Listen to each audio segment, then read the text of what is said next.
Hey everyone, just a quick note to say, this story was written by Search and Rescue Woods. Let's begin. I'm a search and rescue officer for the US Forest Service. I have some stories to tell.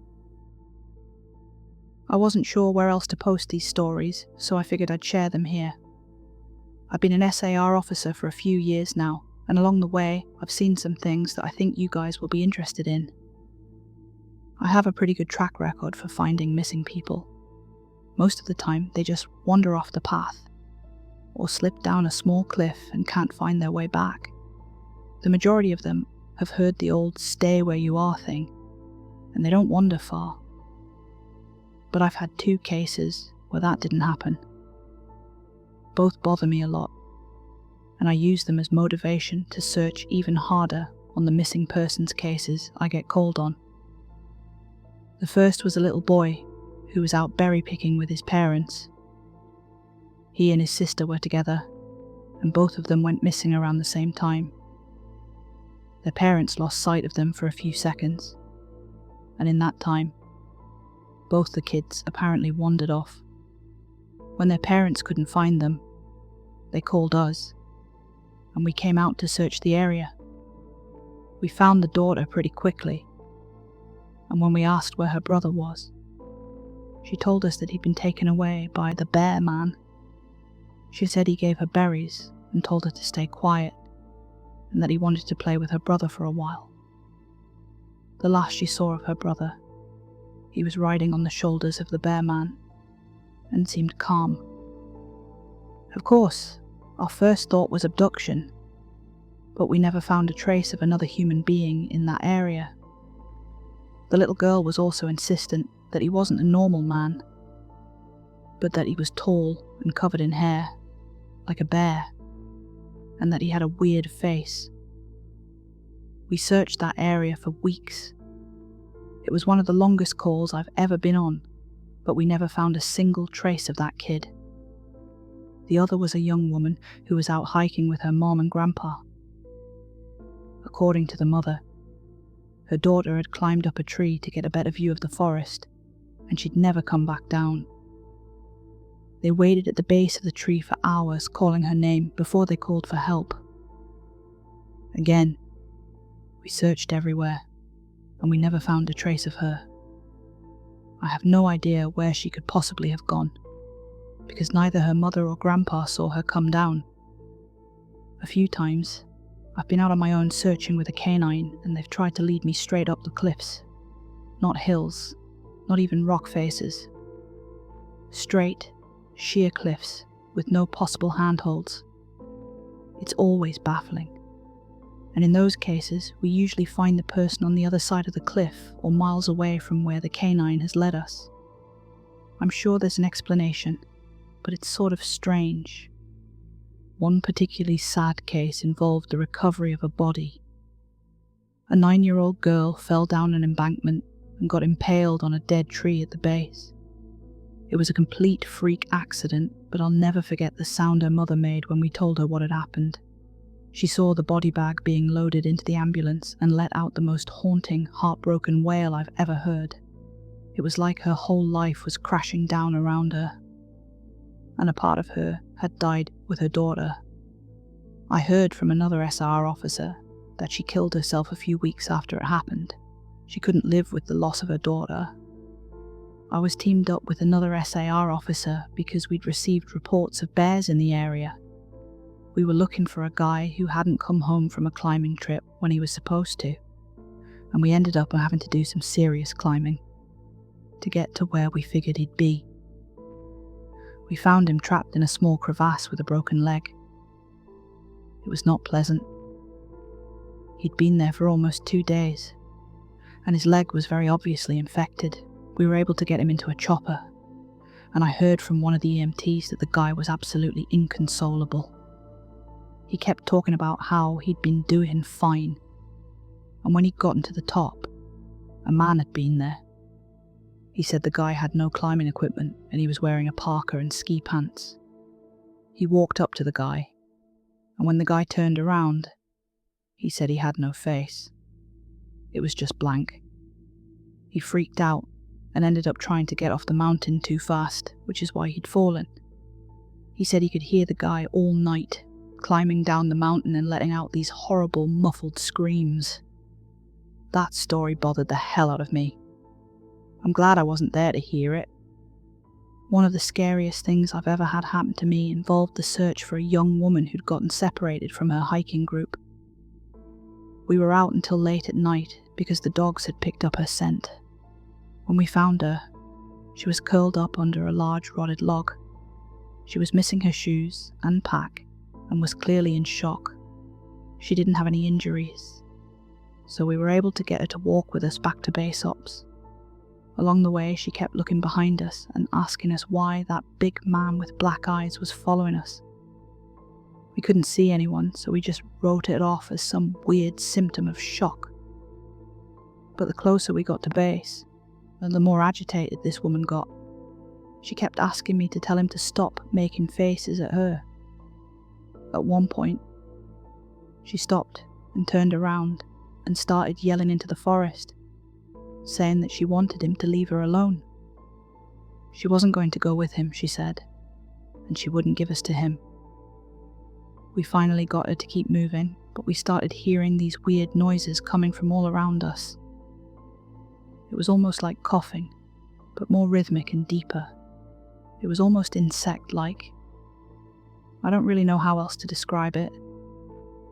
When we were within sight of base ops, the woman turns to me, and her eyes are about as wide as I can imagine a human could open them. She touches my shoulder and says, "He says to tell you to speed up.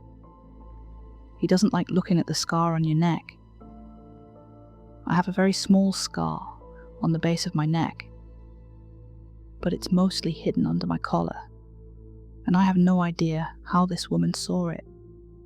Right after she said that, I heard that weird coughing right in my ear, and I just about jumped out of my skin.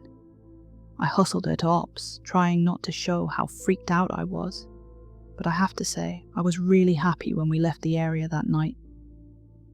This is the last one I'll tell, and it's probably the weirdest story I have. Now, I don't know if this is true in every SAR unit, but in mine, it's sort of an unspoken, regular thing we run into. You can try asking about it with other SAR officers, but even if they know what you're talking about, they probably won't say anything about it. We've been told not to talk about it by our superiors, and at this point, we've all gotten so used to it that it doesn't even seem weird anymore. On just about every case where we're really far into the wilderness, I'm talking 30 or 40 miles, at some point, we'll find a staircase in the middle of the woods. It's almost like if you took the stairs in your house, cut them out and put them in the forest. I asked about it the first time I saw some, and the other officer just told me not to worry about it, that it was normal. Everyone I asked said the same thing. I wanted to go check them out, but I was told, very emphatically, that I should never go near any of them. I just sort of ignore them now when I run into them, because it happens so frequently. I'll have a lot more stories, and I suppose if anyone's interested, I'll tell some of them tomorrow. If anyone has any theories about the stairs, or if you've seen them too, let me know. So I logged back on tonight, and was blown away by the staggering amount of interest this seems to have generated. First off, I'll address a few things that you guys have brought up. There's been an overwhelming amount of people mentioning the similarity between some of my stories and those of David Paulides. I assure you, I'm not trying to rip him off in any way. I've got nothing but respect for the guy. He's actually what inspired me to write this, because I can verify a lot of the things he talks about. We do have a lot of these strange missing persons cases, and most of the time, they aren't solved. Either that, or we find them in places they have no business being. I personally haven't been on many calls like that, but I'll share a few that I've seen, and a story my friend told me that relates to this. There was a lot of feedback about the stairs, so I'll touch on that briefly here, and I'll also include a story. They come in a variety of shapes, sizes, styles and conditions. Some are pretty dilapidated, just ruins, but others are brand new. I saw one set that looked like they came from a lighthouse. They were metal and spiral, almost old-fashioned. The stairs don't go up infinitely or farther than I can see, but some sets are taller than others. Like I said before, just imagine the stairs in your house, as if someone copy-pasted them in the middle of nowhere. I don't have any pictures. It's never really occurred to me to try again after the first time, and I don't really feel like risking my job over it. I'll try again in the future, but I can't really promise anything. A few people expressed confusion about the guy who ran into the man with no face. Just to clarify, when the climber ascended and reached the top of the peak, he saw another man in a parka and ski pants. This was the man with no face. Sorry about the confusing wording of that story. I'll try to avoid that in the future. Alright, on to the new stories. As far as missing persons go, I'd say about half the calls I get are related to that. The others are rescue calls. People who fall down cliffs and hurt themselves, get injured by fire. You wouldn't believe how often this happens, mostly drunk kids. Get bitten or stung by animals or insects, etc. We're a tight team, and we have veterans who are excellent at finding signs of lost people. That's what makes these cases, where we never find any trace of them, so frustrating. One in particular was upsetting for all of us, because we did find a trace of them, but it just led to more questions than answers. An older man had been hiking alone on a well-established trail, but his wife called to say that he hadn't come home when he should have. Apparently, he had a history of seizures, and she was worried that he hadn't taken his medication and had suffered one out on the trail. Before you ask, I have no idea why he thought it was okay to go out alone, or why she didn't go with him. I don't ask about that kind of thing, because past a certain point, it really doesn't matter. Someone is missing, and it's my job to find them. We went out in a standard search formation, and it wasn't long before one of our vets found signs that the guy had gone off the trail. We grouped up and followed him, spreading out in a fan to make sure we were covering as much ground as possible. Suddenly, a call comes over the radio telling us to all head back to the vet's location. And we come right away, because this usually means the missing person is injured, and we need a full team to help get them out safely. We meet back up, and the vet is just standing at the base of a tree with his hands on the sides of his head. I ask my buddy what's going on, and he points up into the branches of this tree.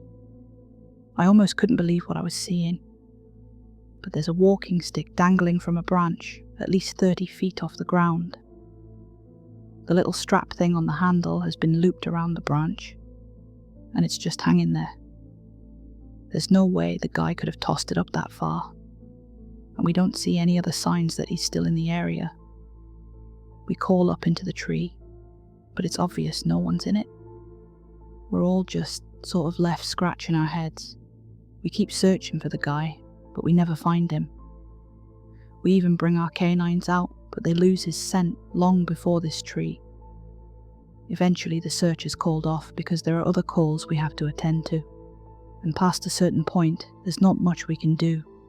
The guy's wife called us every day for months afterwards, asking if we'd found her husband, and it was heartbreaking to hear her get more and more hopeless each time. I'm not sure why this call in particular was so upsetting, but I think it was just the sheer improbability of it. That and the questions that were raised. How the hell had this guy's cane ended up there? Did someone kill him and toss that up there as some weird trophy? We did our best to find him, but it was almost like a taunt. We still talk about that one from time to time. Missing kids are the most heartbreaking. Doesn't matter what circumstances they go missing under. It's never easy, and we always dread the ones we find deceased. It's not common, but it does happen. David Paulides talks a lot about kids SR teams find in places they shouldn't be, or couldn't be. I can honestly say I've heard about this kind of thing happening more than I've seen it, but I'll share one of the ones that I think about a lot that I witnessed personally. A mother and her 3 kids were out for a picnic in an area of the park that has a small lake. One is 6, one is 5, and the other is about 3. She's watching them all really closely, and according to her, she never lets them out of her sight at any time. She never saw anyone else in the area either, which is important. She packs their stuff up and they start to head back to the parking area. Now, this lake is only about 2 miles into the woods, and it's on a very clearly established trail. It's almost impossible to get lost getting from the parking area to it, unless you're deliberately going off the path like an imbecile. Her kids are walking in front of her, when she hears what sounds like someone coming up the path behind her. She turns around, and in the 4 or so seconds she's not looking, her 5-year-old son vanishes. She figures he's stepped off the trail to pee or something, and she asks her other 2 kids where he went. They both tell her that a big man with a scary face came out of the woods next to them, took the kid's hand, and led him into the trees. The 2 remaining kids don't seem upset. In fact, she says later that it seems like they've been drugged. They're sort of spacey and fuzzy, so of course she freaks out and starts looking frantically in the area for her kid.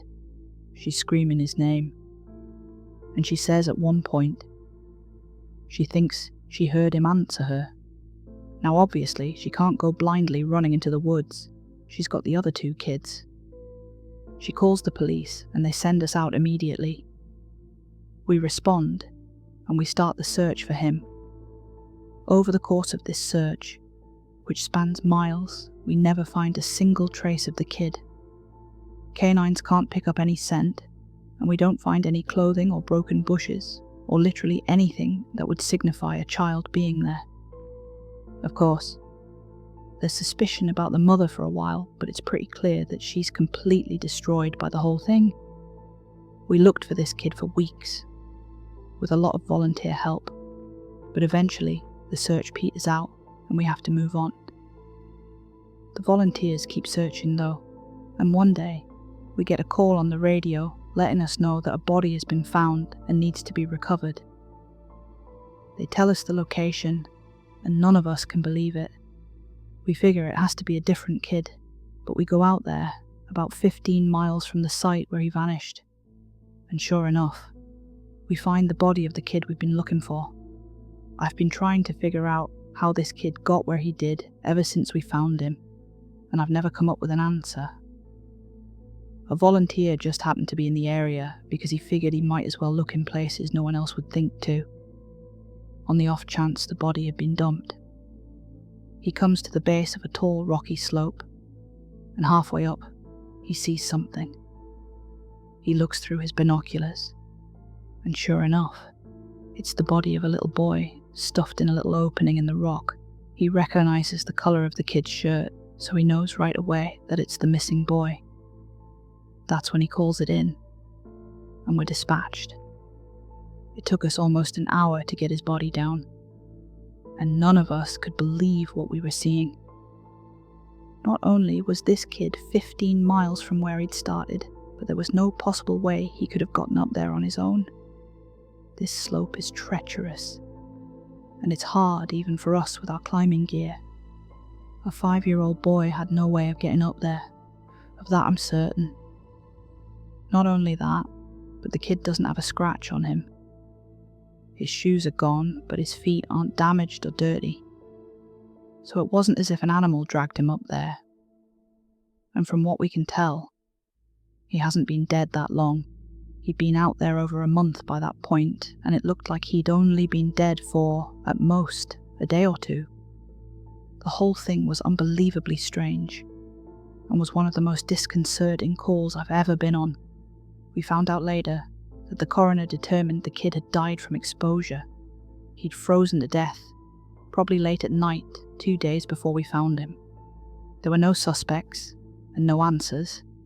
To date, it's one of the weirdest things I've ever seen. One of my first jobs as a trainee was a search op for a 4-year-old kid that had gotten separated from his mom. This was one of those cases where we knew we were going to find him because the dogs were on a strong scent trail, and we saw clear signs that he was in the area. We ended up finding him in a berry patch about half a mile from where he'd been last seen. Kid wasn't even aware that he'd wandered that far. One of the vets brought him back, which I was glad for because I'm really not good with kids. I find it hard to talk to them and keep them company. As my trainer and I are headed back, she decides to take me on a detour to show me one of the hot spots where we tend to find missing people. It's a natural dip in the land near a popular trail, and people will usually move downhill because it's easier. We hike out there. It's a few miles away, and we get there in about an hour or so. As we're walking around the area and she's pointing out places she's found people in the past, I see something in the distance. Now, this area we're in is about 8 miles from the main parking area, though there's back roads you can take to get closer if you don't want to hike that far. But we're on state-protected land, which means there can't be any kind of commercial or residential development out here. The most you'll ever see is a fire tower or makeshift shelter that homeless people think they can get away with building. But I can see from here that whatever this thing is has straight edges, and if there's one thing you learn quickly, it's that nature rarely makes straight lines. I point it out, but she doesn't say anything. She just hangs back and lets me wander over and check it out. I get within about 20 feet of it, and all the hair on the back of my neck stands up.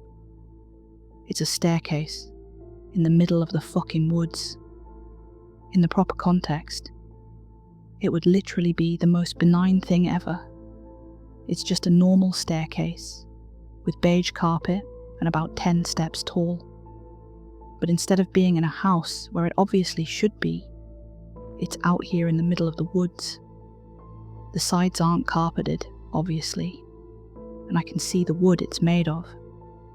It's almost like a video game glitch where the house has failed to load completely and the stairs are the only thing visible. I stand there, and it's like my brain is working overtime to try and make sense of what I'm seeing. My trainer comes and stands next to me, and she just stands there casually, looking at it as if it's the least interesting thing in the world. I ask her what the fuck this thing is doing here, and she just chuckles. Get used to it, rookie. You're gonna see a lot of them. I start to move closer, but she grabs my arm, hard. I wouldn't do that, she said. Her voice is casual, but her grip is tight, and I just stand there looking at her. You're gonna see them all the time, but don't go near them, don't touch them, don't go up them, just ignore them. I start to ask her about it, but something in the way she's looking at me tells me that it's best if I don't. We end up moving on, and the subject doesn't come up again for the rest of my training. She was right though. I'd say about every 5th call I go on, I end up running across a set of stairs. Sometimes they're relatively close to the path, maybe within 2 or 3 miles. Sometimes they're 20, 30 miles out, literally in the middle of nowhere, and I only find them during the broadest searches or training weekends. They're usually in good condition, but sometimes it looks like they've been out there for miles. All different kinds, all different sizes. The biggest I ever saw looked like they came out of a turn-of-the-century mansion, and were at least 10 feet wide, with steps leading up at least 15 or 20 feet. I've tried talking about it with people, but they just give me the same response my trainer did. It's normal, don't worry about it, they're not a big deal, but don't go close to them or up them. When trainees ask me about it now, I give them the same response. I don't really know what else to tell them. I'm really hoping someday I get a better answer, but it hasn't happened yet. This is another one that was less spooky and more sad. A young man went missing late in winter, when realistically, no one should be going that far out onto the trails. We close a lot of them, but some remain open year-round, unless there's a shitload of snow. We didn't opt for him, but we had about 6 feet of snow on the ground. It was an unusually heavy snow year, and we knew it wasn't likely that we'd find him until spring, when the thaw came. Sure enough, when the first big thaw came, a hiker reported a body a little ways off the main trail. We found him at the base of a tree, in a pile of melted snow. I knew right away what had happened, and it scared the living shit out of me. Most of you who ski or snowboard or spend any amount of time on a mountain will probably have guessed too. When snow falls, it doesn't collect as thick in the areas beneath the branches. It happens most with fir trees, because they have a sort of closed umbrella shape. So what you end up with is a space around the base of a tree that's filled with a mixture of loose, powdery snow, air, and branches. They're called tree wells, and they're not immediately obvious if you don't know what you're looking for. We put up signs in the welcome centre, big ones, letting people know how dangerous they are. But every year that we get an unusual amount of snow, at least one person doesn't read them or doesn't take the warning seriously, and we find out about it in spring. My best guess is that this young man was hiking and got tired, or maybe a cramp from walking in the deep snow. He went to go sit at the base of the tree, not knowing that there was a tree well, and fell in. He got stuck with his feet up, and the surrounding snow caved in around him. Unable to free himself, he suffocated. It's called snow immersion suffocation, and it doesn't usually happen except in really deep snow. But if you get stuck in a weird position, like this guy did, even 6 feet of snow can be lethal. What scared me the most was imagining how he must have struggled. Upside down, in the freezing cold, he didn't die quickly. The snow would have formed a dense, heavy pile on top of him, and it would have been literally impossible to get out. As it got harder to breathe, he would have known what was happening. I can't even imagine what he was thinking in his last moments. A lot of my less outdoorsy friends want to know if I've ever seen the goatman while I've been out on calls. Unfortunately, or I guess fortunately, I've never had anything quite like that happen. I guess the closest was the whole black-eyed man thing, but I didn't see anything. However, there was one call where I had something kind of similar happen, but I'm not sure I'm willing to chalk it up to the goat man. We'd gotten a report that an older woman had fainted along one of the trails and needed assistance getting back down to the main area. We hike up to where she's at, and her husband is just beside himself. He runs, well, I guess more jogs to us, and tells us that he was a little ways off the trail, looking at something when his wife starts screaming behind him. He runs back to her, and she's passed out on the trail. We get her on a backboard, and as we're getting her down to the welcome centre, she comes to and starts screaming again. I calm her down and ask her what happened. I can't remember verbatim what she said, but essentially, what happened was this. She'd been waiting for her husband when she started hearing this really strange sound. She said it sounded sort of like a cat, but it was off somehow, and she couldn't quite figure out why. She went a little ahead to try and hear it better, and it sounded like it was coming closer. She said the closer it got, the more uneasy she was, until she finally figured out what was wrong. I do remember this next part, because it was so weird that I don't think I could forget it if I tried. It wasn't a cat, it was a man saying the word meow over and over, just meow, meow, meow.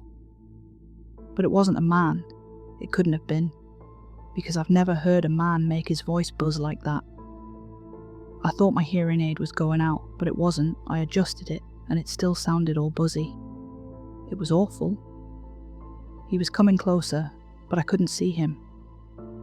and the closer he got, the more scared I was.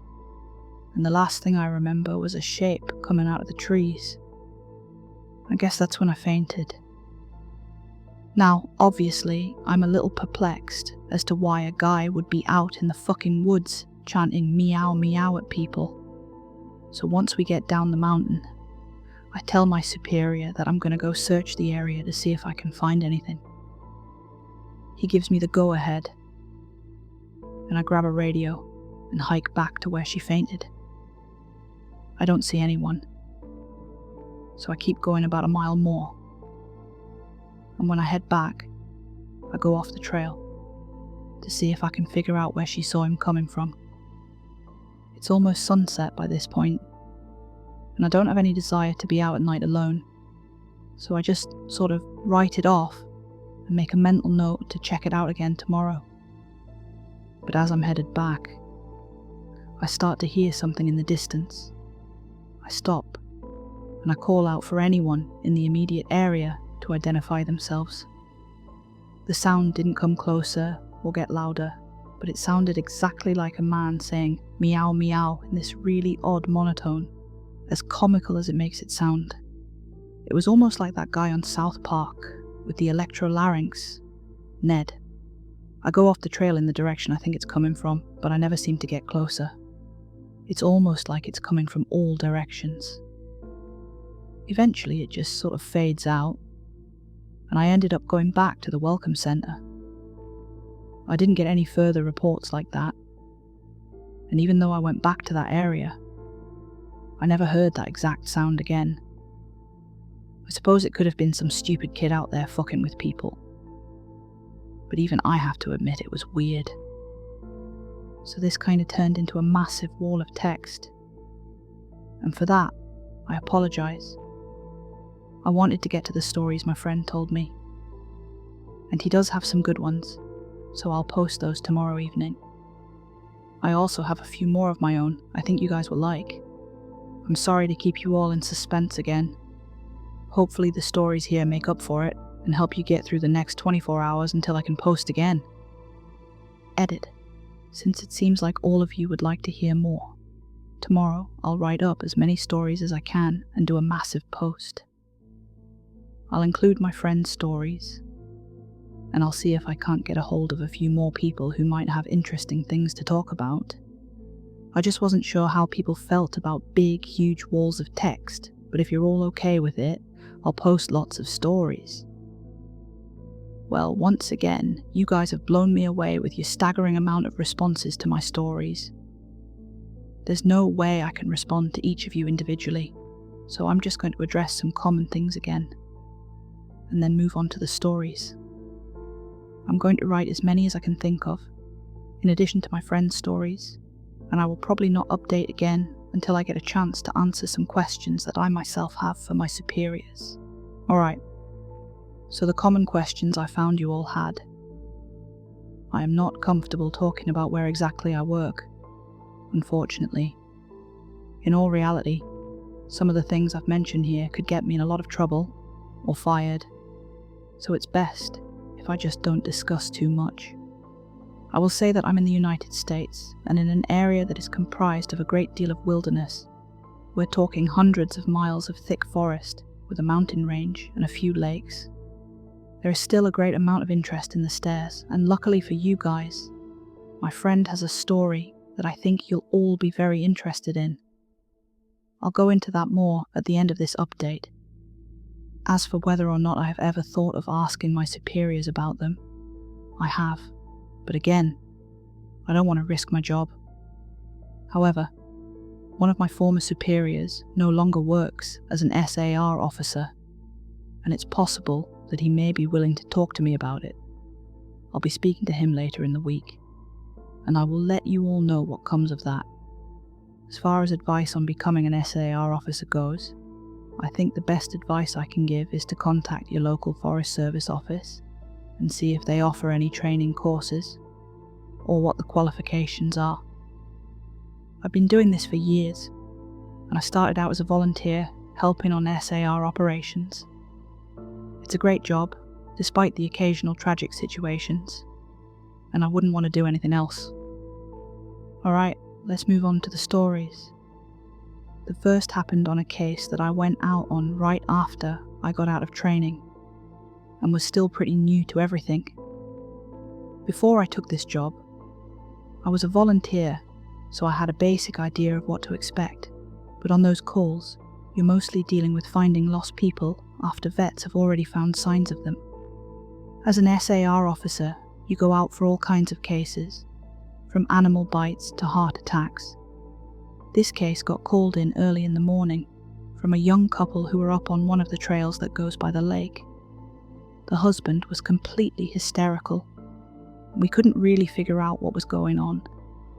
We could hear the woman screaming in the background, and he was begging us to come up there right away.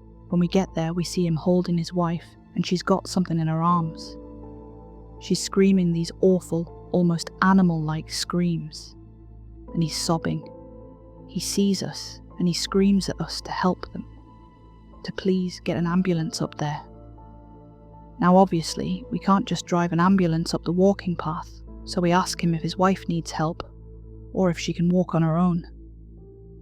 He's still hysterical, but he manages to tell us that it's not his wife that needs help. I go over while one of the vets tries to calm him down, and I ask the wife what's going on. She's rocking, holding something, and just shrieking over and over. I crouch down and see that whatever she's holding, it's covering her with blood. That's when I notice the sling on her front, and my heart sinks. I ask her to tell me what's going on, and I sort of pry her arms gently open so I can see what she's holding. It's her baby, obviously dead. His head is caved in on one side, and he's covered in scratches. Now, I've seen dead bodies before, but something about this whole situation hits me hard. I have to take a second to compose myself, and I get up and go get one of the other vets, who was standing by. I tell him that it's a dead kid, and he sort of pats my shoulder and tells me he'll deal with it. It took us over an hour to get this woman to let us see her kid. Every time we try to take him from her, she flips out and tells us we can't have him, that he'll be okay if we just leave her alone and let her help him. But eventually, one of the vets manages to calm her down, and she gives us the body. We took it back to the med area, but when the EMTs showed up, they told us that there was never any hope of saving the kid. He'd died instantly from the trauma to his head. I was good buddies with one of the nurses who met them at the hospital, and she told me later what had happened. Turns out the couple had been walking with the baby in the sling, and they stopped because the kid was fussing. The dad takes the kid and is holding him, looking out over this little gully by the path. The mom comes to stand next to him, but she ends up stepping on a loose patch of soil, and she trips.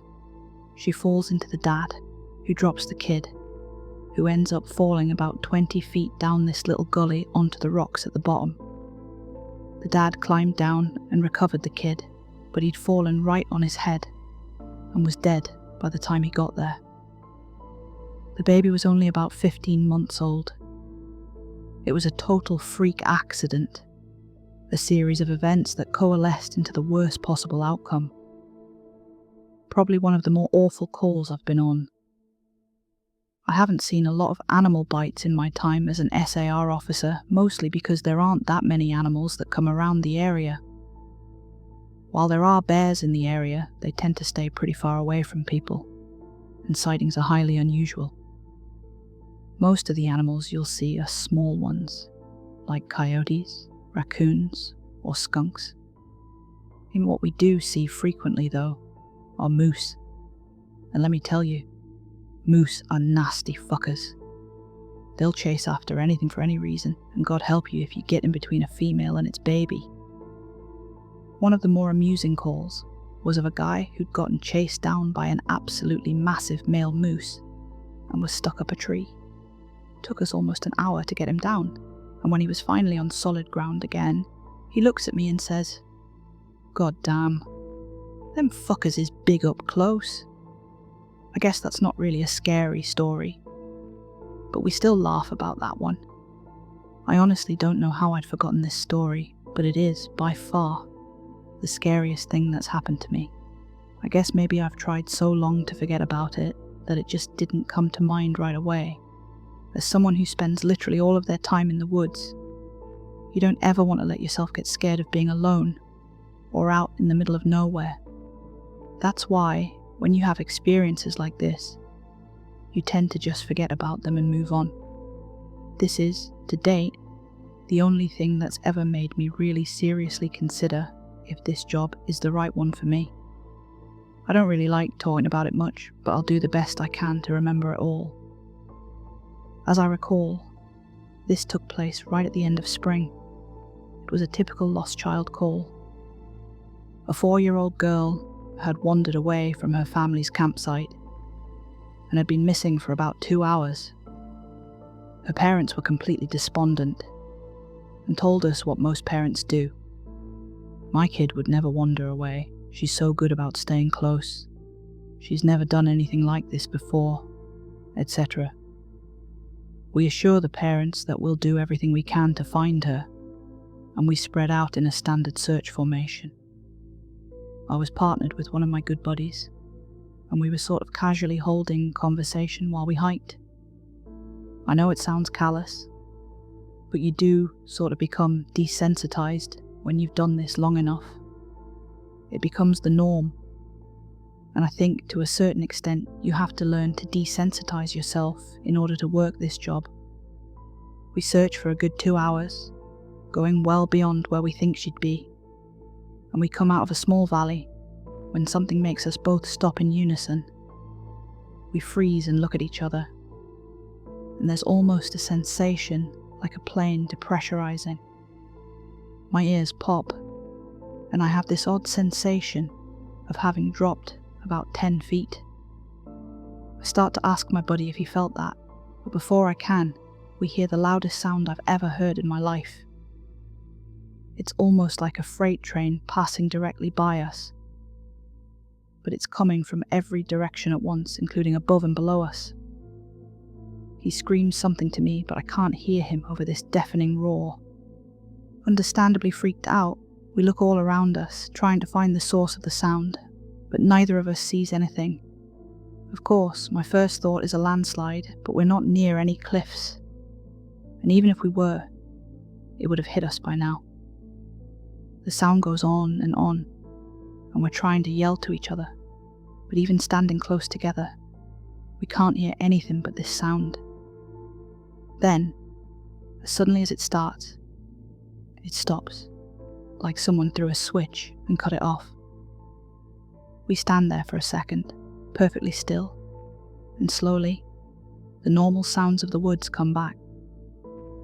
He asks me what the fuck just happened, but I just kind of shrug, and we stand there looking at each other for a minute.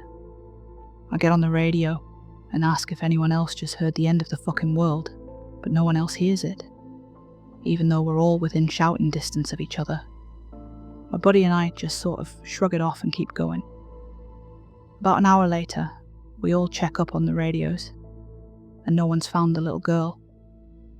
Most of the time, we won't search when it gets dark, but because we don't have any kind of lead on her, a few of us decide to keep going, including me and my buddy.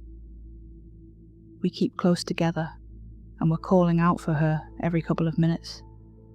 At this point, I'm hoping beyond hope that we find her, because while I may not like kids, the idea of them being out all alone in the dark is awful.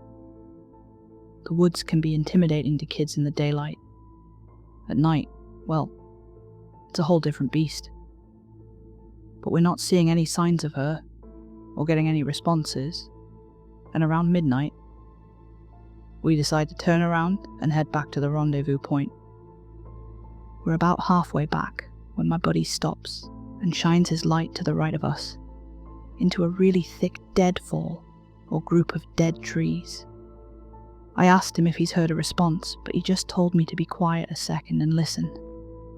I do, and in the distance, I can hear what sounded like a kid crying. We both call the girl's name and listen for any kind of response, but it's just this really faint crying. We head in the direction of this deadfall and go around it, calling her name over and over. As we get closer to the crying, I start getting this weird feeling in my gut, and I tell my buddy that something isn't right. He tells me he feels the same way, but we can't figure out what it is. We stop where we are and call the girl's name again. And at the same time, we both figure it out. The crying's on a loop. It's the same little hitching sob, then wail, then quiet hiccup, repeated over and over. It's exactly the same every time. And without saying another word, we both take off running. It's the only time I've ever lost my composure like that. But something about it was so incredibly wrong, and neither of us wanted to stay out there anymore. When we got back to the rendezvous, we asked if anyone else had heard anything strange, but no one else knew what we were talking about. I know it sounds sort of anticlimactic, but that call fucked me up for a long time. As for the little girl, we never found a trace of her. We keep an eye out for her, and all the other people who we've never found. But frankly, I doubt we'll ever find anything. Of the missing persons calls I've gone out on, only a handful have ever resulted in a complete disappearance, meaning no trace of the person and nobody ever found. But sometimes, finding a body just leads to more questions than answers. Here are some of the bodies we've found that have become infamous in our team. A teenage boy whose remains were recovered almost a year after he vanished. We found the top of his skull, 2 finger bones, and his camera almost 40 miles from where he was last seen. The camera, sadly, was destroyed. The pelvis of an older man who had vanished a month earlier. That was all we found. The lower jaw and right foot of a 2-year-old boy on the highest peak of a ridge in the southern part of the park. The body of a 10-year-old girl with Down syndrome, almost 20 miles from where she'd vanished. She had died of exposure 3 weeks after going missing, and all of her clothes were intact, except for her shoes and jacket. There were berries and cooked meat in her stomach when they did the autopsy. The coroner said it appeared as if someone had been taking care of her. No suspects were ever identified. The frozen body of a 1-year-old baby, found a week after vanishing in the hollow trunk of a tree 10 miles from the area he was seen last. There was fresh milk found in his stomach, but his tongue was gone. A single vertebra and right kneecap of a 3-year-old girl found in the snow almost 20 miles from the campground her family had been at the previous summer. Now on to a couple of the stories my friend told me. I mentioned that you were all interested in the stairs, and you're in luck. He's had a closer encounter with them. Though he doesn't have any explanation for them, he does have a bit more experience with them than I do.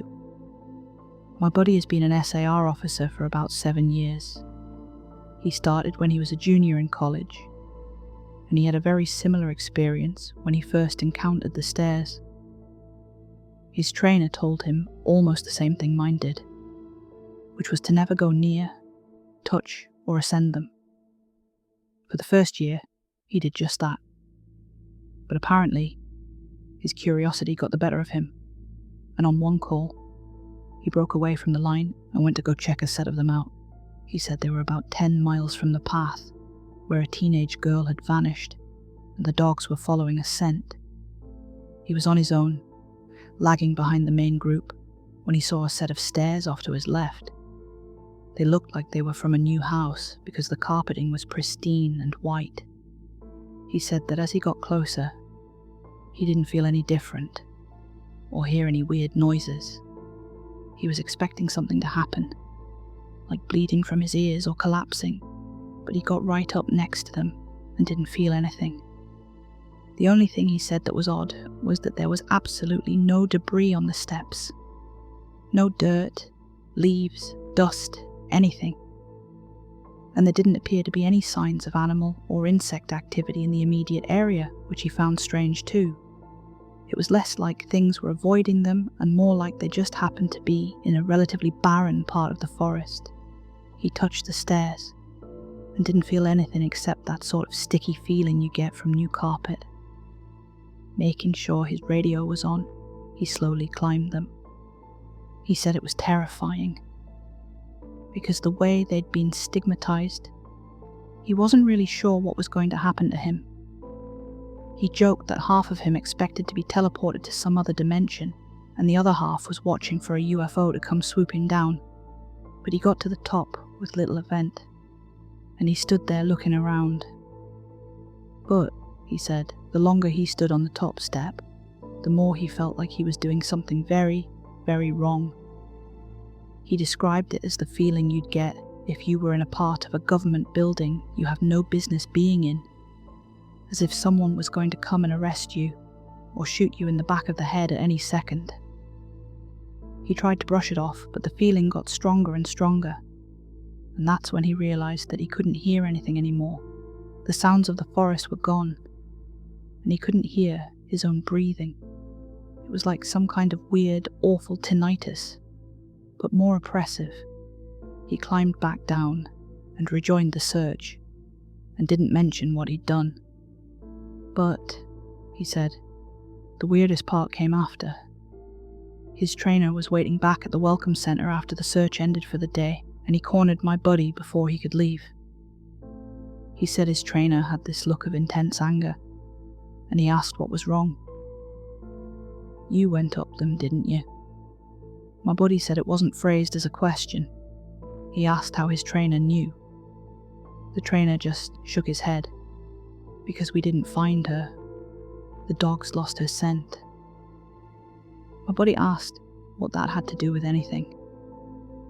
The trainer asked how long he'd been on the stairs, and my buddy said no more than a minute.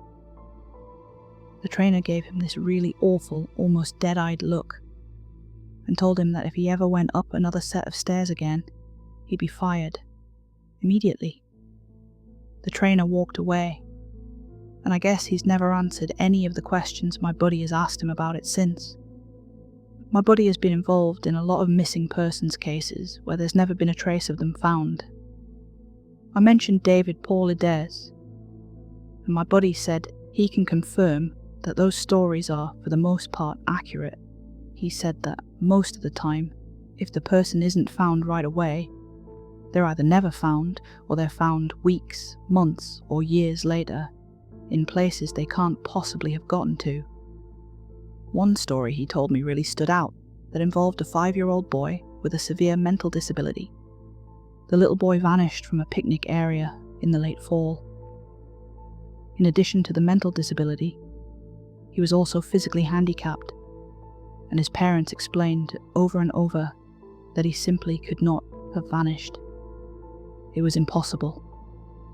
Someone had to have taken him. My buddy said they searched for this kid for weeks, going miles out of the accepted range, but it was like he'd never been there. The dogs couldn't pick up his scent anywhere, not even in the picnic area where he'd apparently vanished from. Suspicion fell on the parents, but it was pretty clear that they were devastated and hadn't done anything sinister to their kid. The search was concluded about a month later, and my buddy said everyone had pretty much forgotten it by later in the winter. He was out on a training op in the snow on one of the higher peaks when he came across something in the snow. He said he saw it from far away at first, and when he got closer, he realized it was a shirt, frozen and sticking part way out of the powder. He recognized it as belonging to the kid, because it had a distinctive pattern. About 20 yards away, he found the kid's body, lying partially buried in the snow. My buddy said there was no way the kid had been dead for any more than a few days, even though he'd been missing for almost 3 months. The kid was curled around something, and when my buddy brushed off the snow to see what it was, he said he almost couldn't believe what he was seeing. It was a big chunk of ice that had been carved crudely to look sort of like a person. The kid was holding it so tight that it had frostbitten his chest and hands, which my buddy could tell even with the decay that had taken place.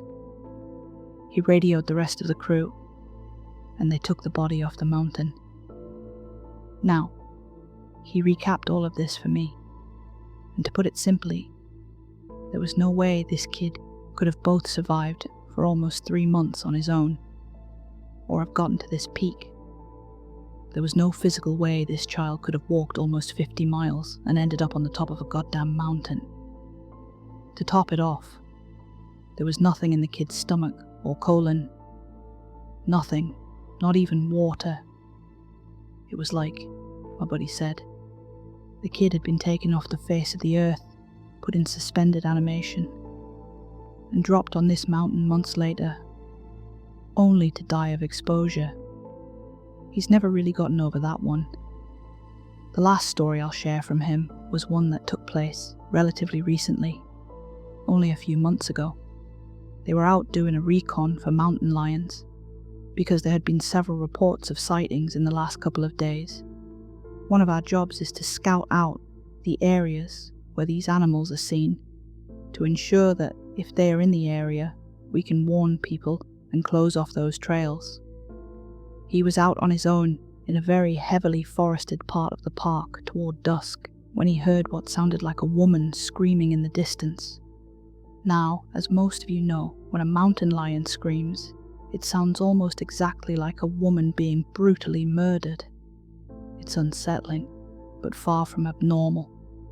My buddy radioed back and let Ops know that he'd heard one, and that he was going to keep going to see if he could figure out where its territory started. He heard the mountain lion scream a couple more times, always from the same spot, and determined the approximate area of the mountain lion's territory. He was about to head back when he heard another scream, this time within only a few yards of him. Of course, he freaks out and starts heading back at a much faster pace, because the last thing he wants is to run into a goddamn mountain lion and get mauled to death. As he got back on the path and started heading back, the screaming followed him, and he broke into a jog. When he was about a mile from Ops, the screaming stopped, and he turned around to see if it was following him.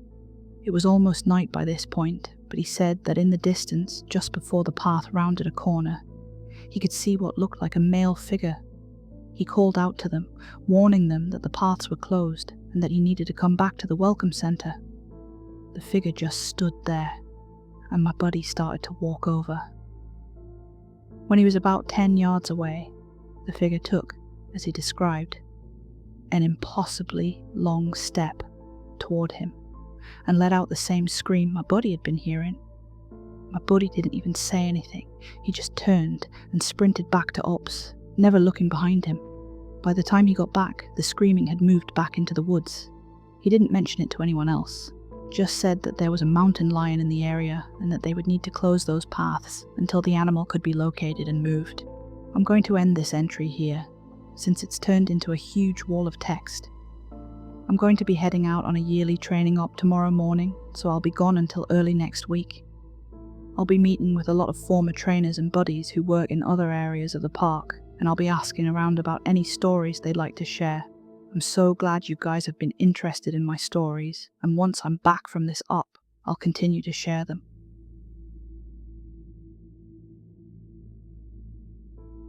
Hey guys! I'm back from my training op, and I have a lot of really interesting stories to share with you. I've got enough that I'm going to break them up into 2 parts, this being the first. I'd love to put them all in one entry, but I just haven't had a chance to write them all down yet. I didn't have anything too crazy happen while I was out there, but we did have one incident with a rookie that I found relevant. Since I'm sure you guys have been waiting for these, I'll just get right into the stories. I'll assign each batch of stories to the person who told them to me. KD is a vet who's been an SAR officer for about 15 years. She specializes in high elevation mountain rescues and is widely considered one of the best in her field. She was one of the more enthusiastic storytellers, and since we were together a fair amount during exercises, she ended up telling me about 4 that really stuck with me. The first she told me in response to my asking about her most traumatic calls. She shook her head and told me that really bad calls happen more frequently on the mountain. since the potential for nasty accidents is higher. About 5 years ago, one of the parks she worked at had a string of disappearances. It was a bad year, she said. One of the worst on record as far as weather went.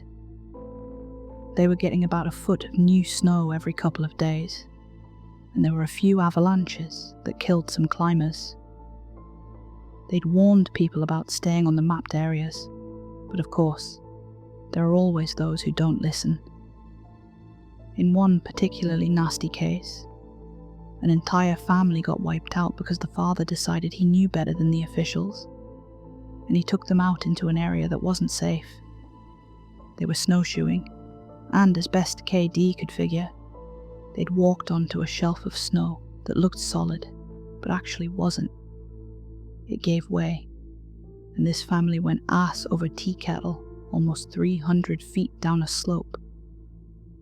They landed on the rocks at the bottom, and the parents died instantly. One of the kids did as well, but the other two survived. One had a broken leg and fractured ribs. The other was almost unharmed, save for some bruising and a sprained ankle.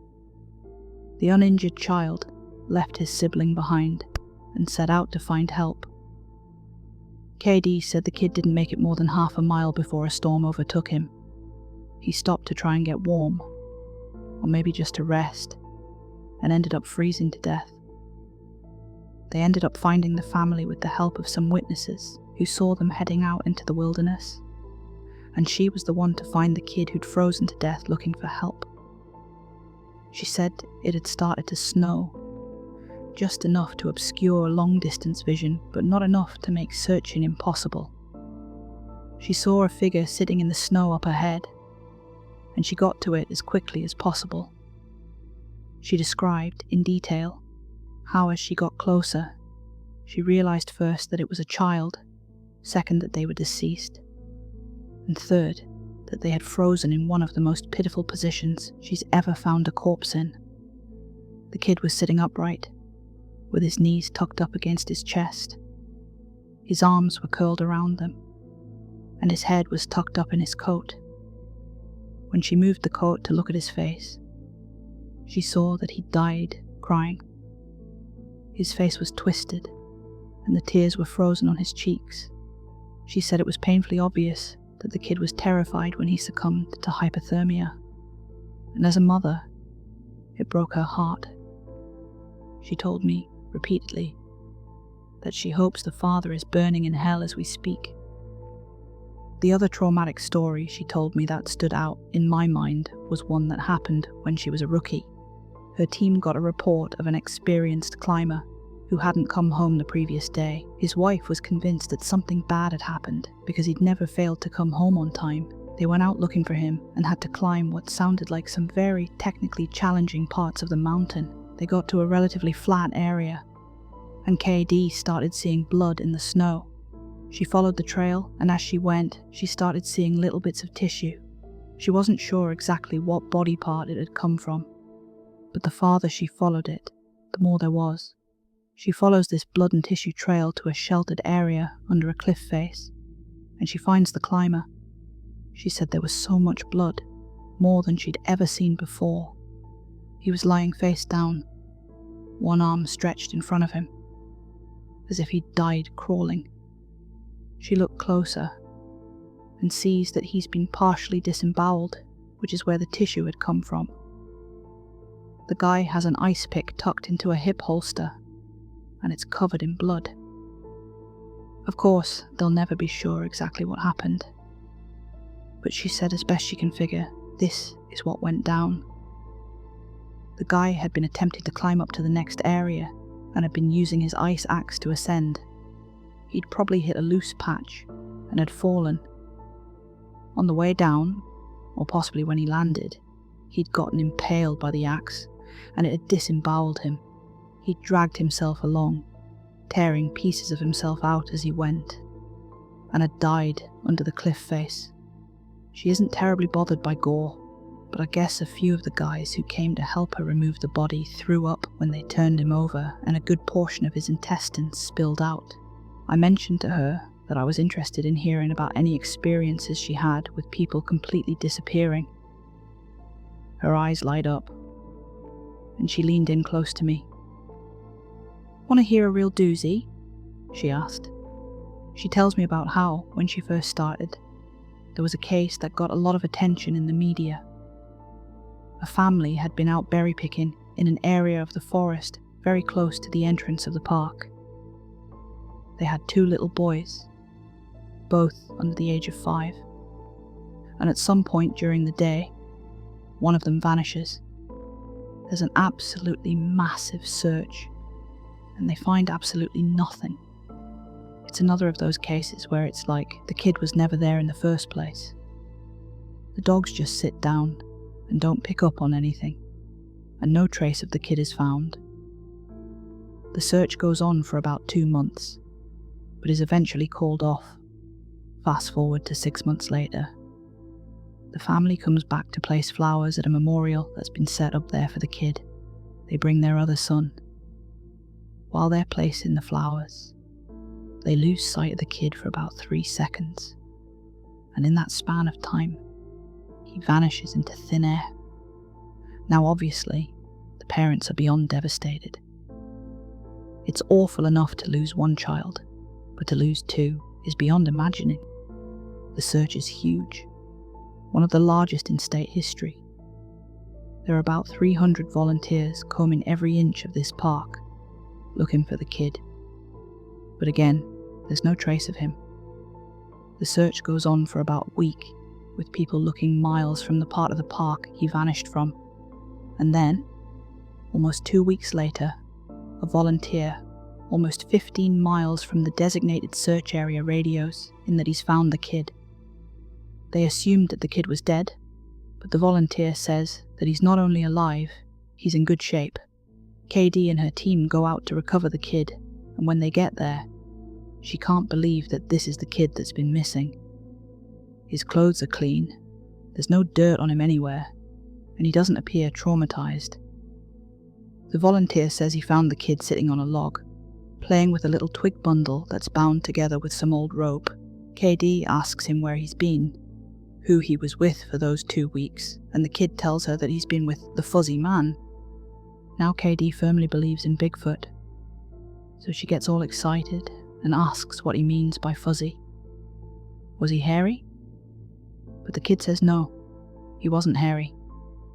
He was a fuzzy man, and he describes a man that's blurry, like when you close your eyes, but not all the way closed. He says the man came out of the trees and took the kid with him deep into the woods. The kid says he slept in a hollow tree, and the fuzzy man gave him berries to eat. KD asks if the man was mean, if he scared the kid, and the kid says, no, he wasn't scary, but I didn't like how he didn't have eyes. KD says they get the kid back to headquarters, and a cop takes him into town to talk to him more about what happened.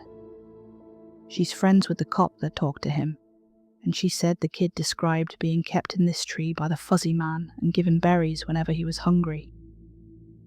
He was allowed to wander around a very specific clearing, but when he tried to go further, the fuzzy man would get mad and yell real loud, even though he didn't have a mouth. When the kid got scared at night, the fuzzy man made it go brighter and gave him the twig bundle. He said the fuzzy man was going to keep him, but he had to let him go because the kid wasn't the right kind. He either can't or won't elaborate more on that. The cops are just sort of left scratching their heads, and the search for his brother is renewed with no results. The kid has no idea where his brother might be, and they never find him. The last story that KD told me was of something that happened to her when she got separated from her training group when she was a rookie.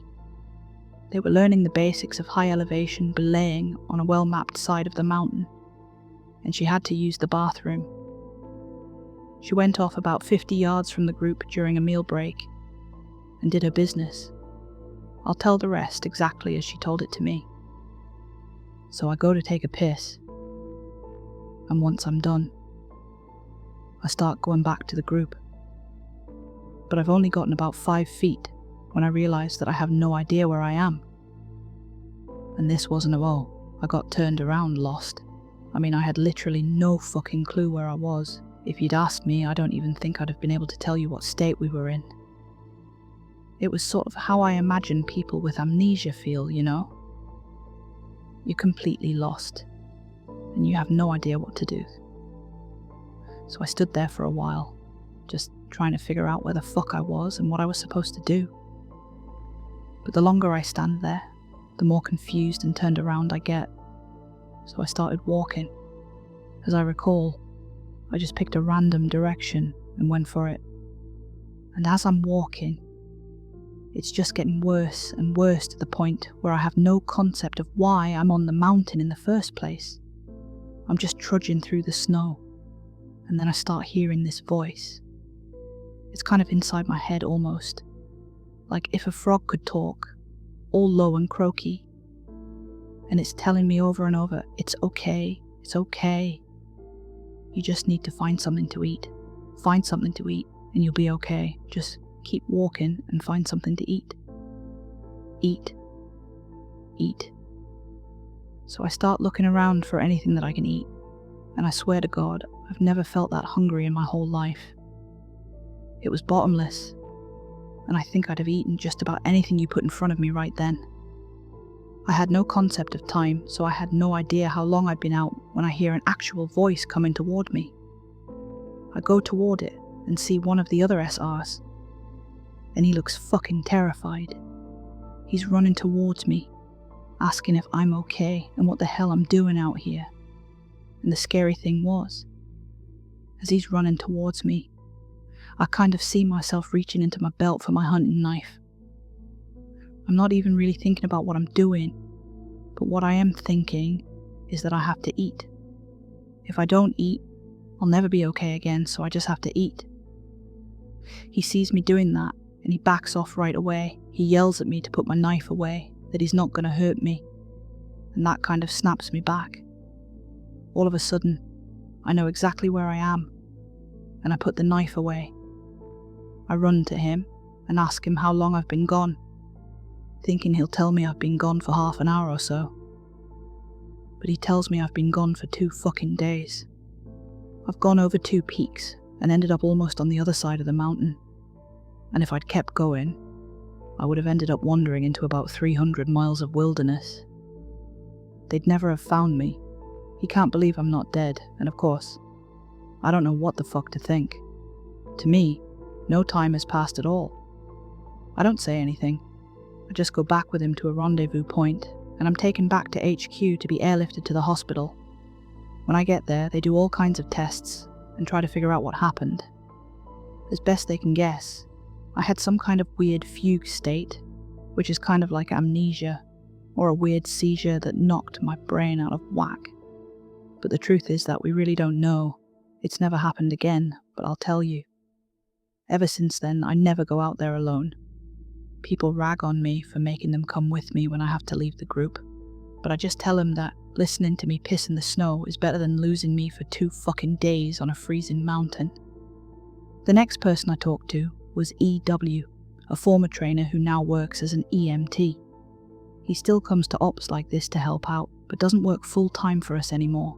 He specialised in finding lost kids. He just seemed to have a 6th sense when it came to knowing where they'd gone. He's a legend among the more senior vets, but he gets embarrassed if you compliment him on his work. He sat down with me at dinner one evening, and we ended up swapping stories. Most of them were just casual, but when we got on the subject of our weirder calls, I mentioned that I'd had a buddy who'd gone up a set of stairs. He got kinda quiet and asked me if I'd heard of a little boy who'd disappeared from his park a few years back. I hadn't, so he told me this story. They were out looking for this 11-year-old boy, Joey, who'd gone missing near a river. Of course, the first thought was that he'd fallen in and drowned, but when they brought dogs out, they led SAR officers away from the river and up into a very densely forested area. When we do searches for people, we search in a grid pattern, and we search every box of the grid incredibly thoroughly. What EW's team noticed right away was that a very strange pattern was emerging. Dogs in alternating boxes were picking up Joey's scent, but losing it when they overlapped with another box. If you think of a checkerboard, Joey's scent was being picked up in random black squares but never in red. This, of course, didn't make any sense, because how could the kid bounce from area to area without leaving a scent in each place he passed? EW and his partner pass into a new box of the grid, and EW notices a set of stairs about 50 yards away. He tells his partner that they need to go check near it, but his partner flat out refuses. He tells EW that he's made it a point never to go near any stairs he sees, and that while it may be routine, he's not to pretend that it's normal. He tells EW that he'll wait in sight while EW checks. EW says he was irritated, but he felt for the guy and didn't push him on the subject. I walked over to the stairs. They were small, kind of like stairs into a basement. I don't really feel strongly one way or the other about them, the stairs I mean, so I wasn't scared or anything. I guess I'm like everyone else, and I just prefer not to think about them too much. Anyway, I went over and I could see that there was something lying on the bottom step, sort of curled up. My heart sinks, because of course, you always hope for the best. And we were confident that we'd find this kid alive, because he'd only been missing for a few hours. But I knew right away that it was him, and that he was dead. He was curled up in a little ball on the step, holding his stomach. It looked like he'd been in horrible pain when he died, but I didn't see any blood, except some on his lips and chin. I radioed in that I'd found him, and we got his body back to command.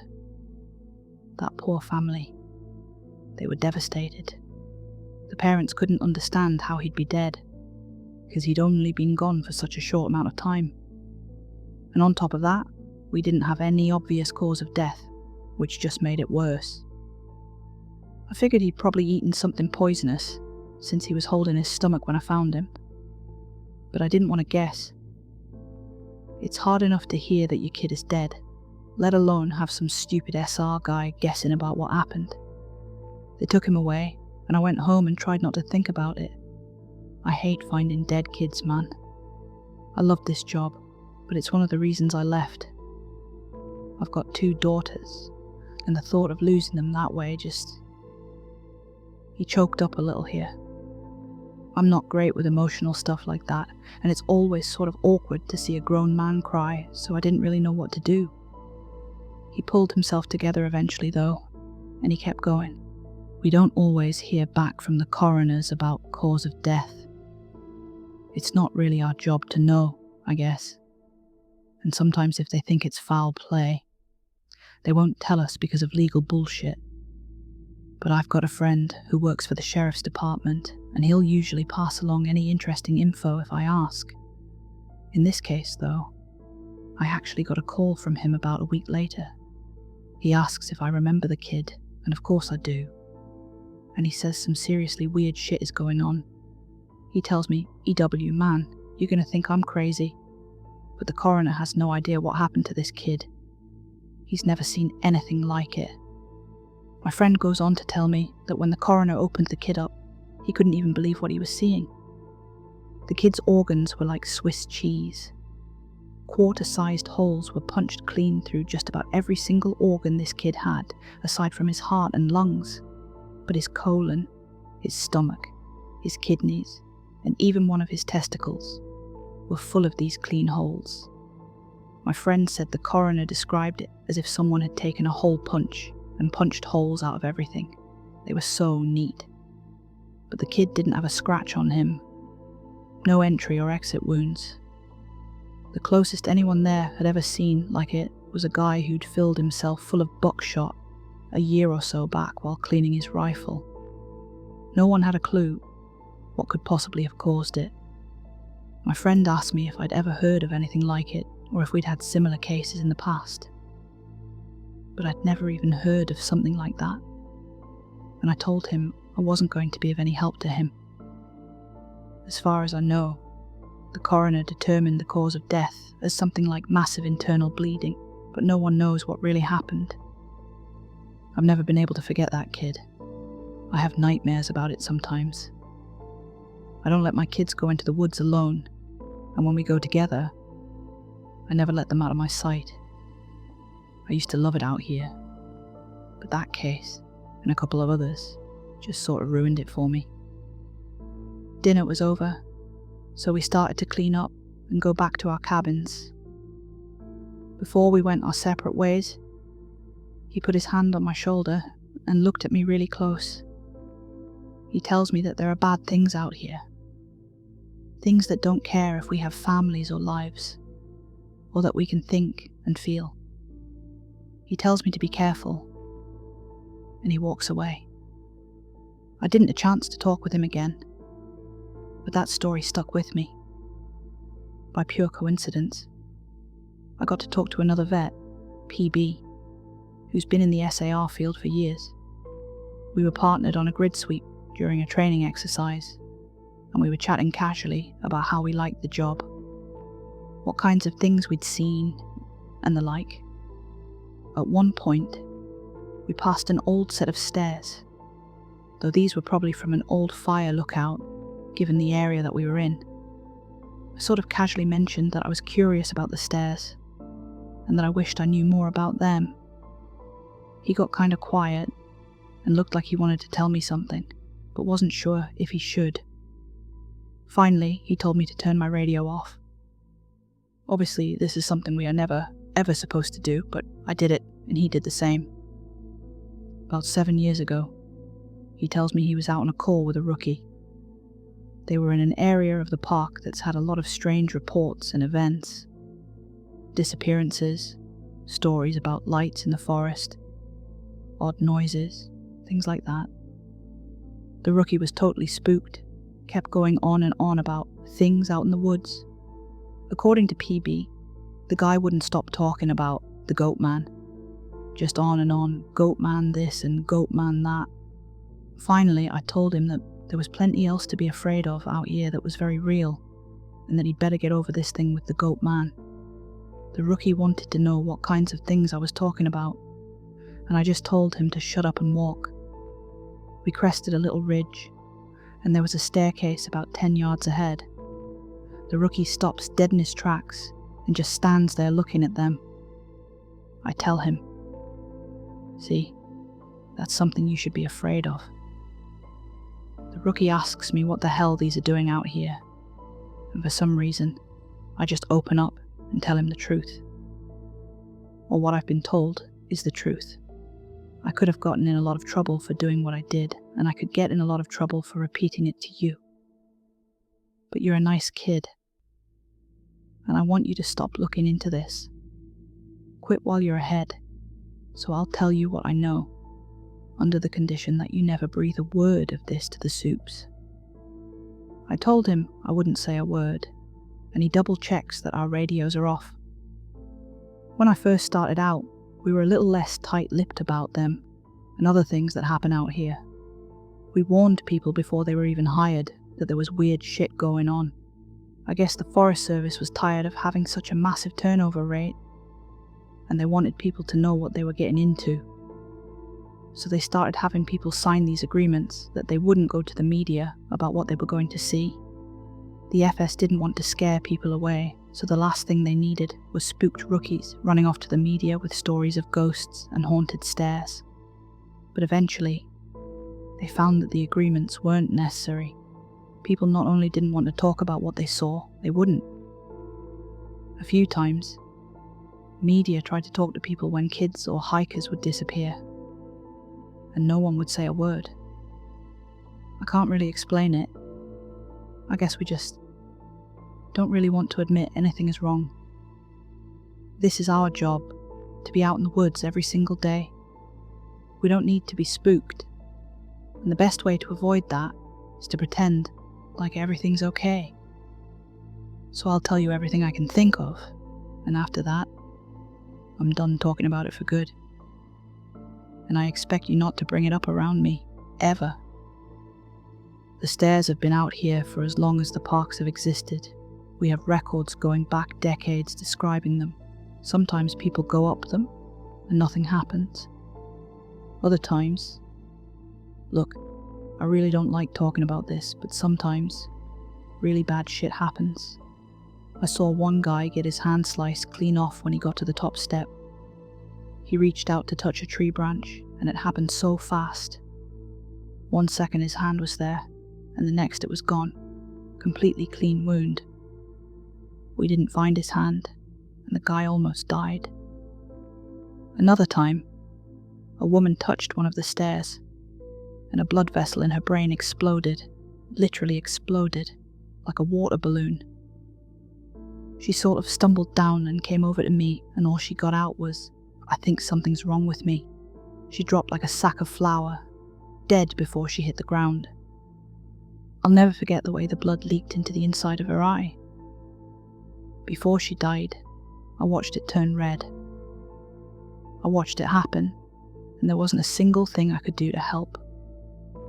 We warn people not to go anywhere near them, but there's always at least one idiot who does. And even if nothing happens to them, something bad always happens. Kids go missing as we're on their trail. Someone dies the next day, cut in half in a completely safe part of the park. I don't know why, but something bad always happens. I don't know exactly why they're out here, but it doesn't matter. They're here, and if we were smart, we'd tell our new officers exactly what they're capable of.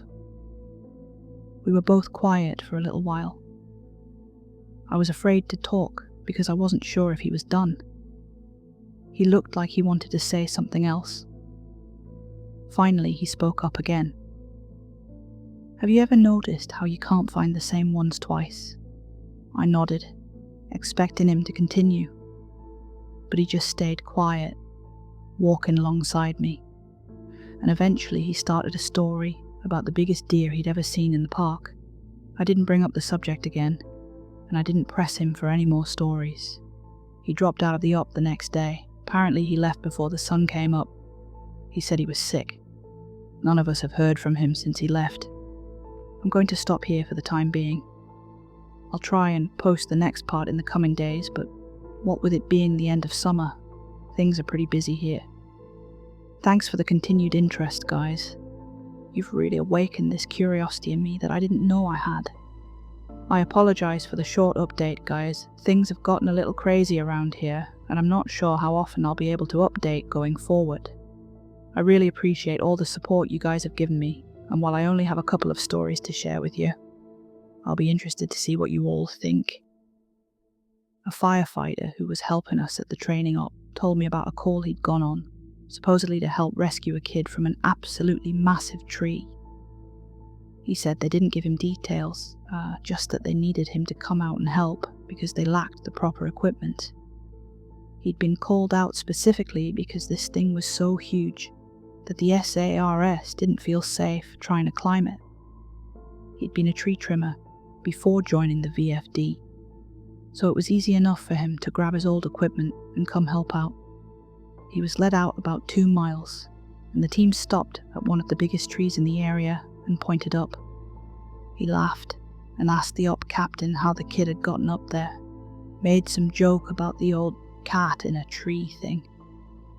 But the captain just shook his head and told him to get up there and get the kid down. He said he knew something was up, but he didn't push it. He said that as he climbed this tree, he started wondering if they were playing a prank on him. There was no way this kid should have been able to climb this fucking thing. It was massive at the base, but about halfway up it started tapering, and I almost had to turn back a few times because I really didn't think it was going to hold me. But he said he kept going, and when he was just about at the top, he saw a flash of blue in the branches. I saw the kid's shirt sort of caught in a branch, and I called out to him and told him to come near me if he could, but he didn't say anything. I kept moving, calling the kid's name and telling him not to be scared, that I was there to help him. By the time I got to him, I knew he wasn't going to answer me. I found him, or what was left of him, cradled in the fork of a branch, and the fact that he was up there was sheer luck. If he'd fallen any other way, he'd have come crashing down. It wouldn't have mattered though, because this kid was dead long before he ended up in that tree. I don't know who put him there, or how, or why, but it was fucking sick. Kid's intestines had popped out of his mouth and were hanging in the branches. It was like some sick fucking Christmas tree, the way they were draped all over everything. I got a better look and saw they'd even popped out of his ass. His guts were hanging out the bottom of his pants. His eyes were gone, I assume shoved out from whatever force caused him to fucking pop like a stress ball. You ever seen a body that's been floating in water for a long time? How their tongues kind of swell up and stick out? His was like that. I remember, but as there were flies crawling all over it, I think I must have gone into shock because, man, I just pushed that kid down with a stick I broke off a branch. Just kind of poked him until he fell. I don't know why I did that. I almost lost my job because of that. But man, the thought of hauling that kid down over my shoulder the whole way, gathering his guts up and coiling them around me like rope so they wouldn't get snagged, I couldn't do it. I've seen a lot of dead kids. More than I'd ever admit. I've seen a kid who hid in a full bathtub during a house fire, boiled him alive, turned him into literal soup. But this, I don't know what did this, but the thought of touching that kid's body made me feel like I was going to lose my mind. I heard him hit the ground, and I figured everyone would freak out, but they knew he was dead when they sent me up there. They didn't say anything, but they didn't shout or freak out or anything. I got to the bottom mat and I started to get up in the captain's face, asking him who he thought he was sending me up there when they knew damn well the kid was dead. But he just told me it was none of my concern, and thanked me for getting the evidence down. I remember he said that. I remember it specifically because it was so weird to hear it phrased that way. The evidence. Like he wasn't even a person. Like he'd never been a little kid who got lost and had something fucking unspeakable happen to him. The captain had a crew lead me back out of the woods, but he and 2 others stayed behind, and I thought that was weird. Why wouldn't they have me help get the kid out? I tried asking, but the guys leading me out just told me they couldn't discuss an open case. I asked him what he thought had happened to the kid, and he got really pensive and thought about it for a bit. I would have said a crush injury based on how his guts came out like that, but with those injuries, you see massive contusions under the skin, obvious trauma. This wasn't like that. It was almost like that kid got caught in a big vacuum and had his guts sucked out, but even then, there was no trauma. None at all. It bothers me, man. It bothers the hell out of me. One of the vets at the training op reads, "No sleep," and he recognised my stories. He knows me pretty well, and we've swapped stories before. He asked if he could share something he's noticed about the stairs, and some thoughts he had. I'm really glad you decided to share these. I think it's important that people be aware of what's out there, especially since the Forest Service is doing such a good job at covering it all up. I asked him what he meant. What do you mean? What do I mean? The lack of any kind of media attention. No coverage of missing kids or bodies found miles from where they got lost in the first place. David Paulides hit this right on the head. The FS is doing everything they can to keep people coming here, even if it isn't safe. I mean, to be fair, it's not like these things happen every day. But the numbers add up, and it's worth looking into. Especially the stairs. I was surprised you didn't mention the flipped ones. I didn't know what he was talking about. I couldn't remember him ever talking about something like that. He seemed somewhat incredulous. Dude, I can't believe you've been on this long without seeing them. No one told you about them? I shrugged and asked him to elaborate. Well, there's the normal stairs, the ones that pop up when we're out of ways. I know you know about them, but sometimes I've run across ones that are flipped upside down. I guess it would be like if you had a dollhouse. And the stairs were a separate piece. Now take that, flip it upside down so the top step is stuck in the dirt, and put it out in the woods. They're like that. I don't see them as often, but they're odd, to say the least. It makes me think of footage taken after a tornado, when houses are all blown apart and random things are left standing, like chimneys and garden walls. Those ones freak me out more than the normal ones because I can't really write those off as easily. I don't scare very easily, like most of us who work out here. But that idea stuck with me, and it bothers me. I'm going to try and find more out about them. He also mentioned how many people were bothered by the guy with no face. He got really excited and told me he'd seen something similar. I was out on a training exercise a few years ago. I was camped out in my tent, and I heard someone walking around outside of camp. We're told not to wander far, which, so I wondered if maybe it was a rookie who'd gotten up to pee and couldn't find his way back. Remember that guy in our group a few years back who almost fell off the damn mountain? Well, I'm paranoid about that happening again, so I got up to see what was going on. I went to the edge of camp and called to whoever it was and told them that camp was this way. But they kept going back out into the woods, so I went after them. I know it was stupid, but I was half asleep and I just really didn't want to deal with some idiot getting hurt. I followed this thing on a dead straight course for about a mile, and then it stopped on the edge of a little river. I could see the outline of it because the water was reflecting the moon, and it looked just like an ordinary guy. He had a pack on, and it looked like he was facing me. I asked if he was okay, if he needed help, and he cocked his head like he didn't understand me. I always have my pocket knife on me, and it's got a little thumb light attached to it, so I turned that on and lit up his chest, so I wouldn't blind him. He was breathing slowly and deep, so I wondered if he was sleepwalking. I went closer and asked him again if he was okay. I moved the light up, and something didn't seem right, so I stopped. He kept breathing these real slow, deep breaths, and I sort of figured out gradually that that's what was bothering me. It was like he was pretending to breathe, but not actually doing it. His breaths were too even and deep, and all his movements were exaggerated, like his shoulders going up and his chest moving. I told him to identify himself, and he made this muffled noise. I moved the light up, and I shit you not, this guy had no face, just smooth skin. I freaked out, and I sort of fumbled my light, but I saw him move toward me, but he didn't actually move. I don't know how to explain it, but 1 second he was at the edge of the river, and the next he was 5 feet from me. I never looked away, or blinked. It was like he moved so fast my brain couldn't keep up. I tripped and fell on my ass, and I could see this line open up on his throat. It stretched up to his ears, and his head tilted back, and he smiled at me with his throat.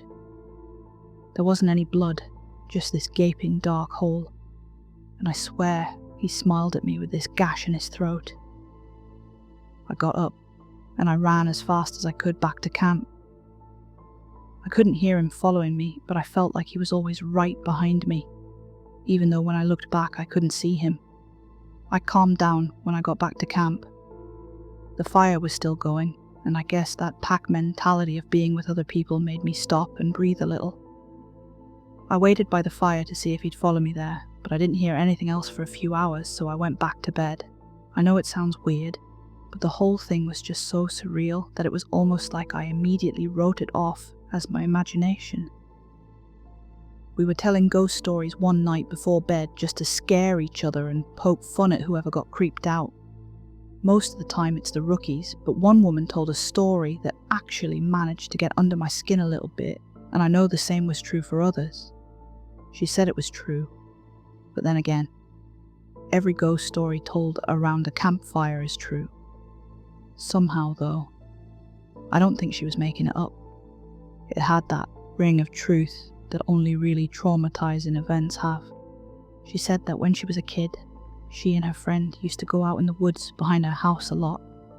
She lived in northern Maine, where there's a lot of dense, unpopulated national forest. She said the woods up there aren't like they are here. They're so thick in places that the trees block out the sun almost completely. She and her friend grew up there, so they weren't scared of being out there alone. But they did always maintain a sense of caution in certain areas. She said it was never really talked about, but they always knew not to go more than a mile or two beyond their homes. The adults never said why, but it was an unspoken rule that no one ventured out that far. She and her friend made up stories about bears as big as houses that lived out there. And they used to scare each other by hiding and making growling noises while the other searched for them. She said one summer, there was a series of awful storms that blew down a lot of trees and set one part of the forest a few miles behind her house on fire. Fire crews got it under control, but she said some of them came back, not quite the same. It was like they'd been to war. You could tell who'd really gotten scared because they had the same look on their faces. I think it's called shell shock. My friend and I said they were like walking dead people. They didn't smile or say anything if you went up to them, and most of them left town as soon as everything was over. I asked my parents about it, but they said they didn't know what I was talking about. Once everyone was told the woods were safe again, my friend and I decided to try and hike out to where the fire had been. We didn't tell our parents where we were going, and it was pretty exciting to think that we were disobeying them like that. We hiked out about 2 miles or so, and we started seeing burnt trees and stuff. I remember my friend got really upset because we found the skeleton of a deer curled up under a tree, and I practically had to drag her away. She wanted to bury it, but I didn't want her touching it because its antlers were weird. I can't remember why. I just remember thinking that there was something wrong with them, and I didn't want either of us going near it. The farther we went, the more burnt everything got. Eventually, there were no standing trees, and it was like being on another planet. Almost nothing was green, just brown and black everywhere. We were standing there, looking at it all, and we both heard someone shouting in the distance. I panicked because I thought it was my dad, and that he was going to tell me I was grounded. My friend broke off and went to hide behind a big rock because she said she didn't want to be caught out here. Her parents had forbidden her to come out in the woods at all, and she'd lied and told them we were going to a movie. I followed her, and we kept listening.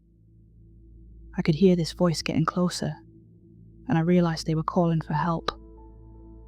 I thought maybe it was some hiker who'd gotten lost and needed directions back to town. That used to happen all the time, so I was used to helping people out. I heard him following my voice, so I kept calling out until I saw him running in the distance. He got closer, and I could see that his face was all red. I told my friend to give me her pack, because she had a first aid kit. She made this noise like she was grossed out, and she asked if I saw his face. I told her to shut up, and I jogged up to meet him.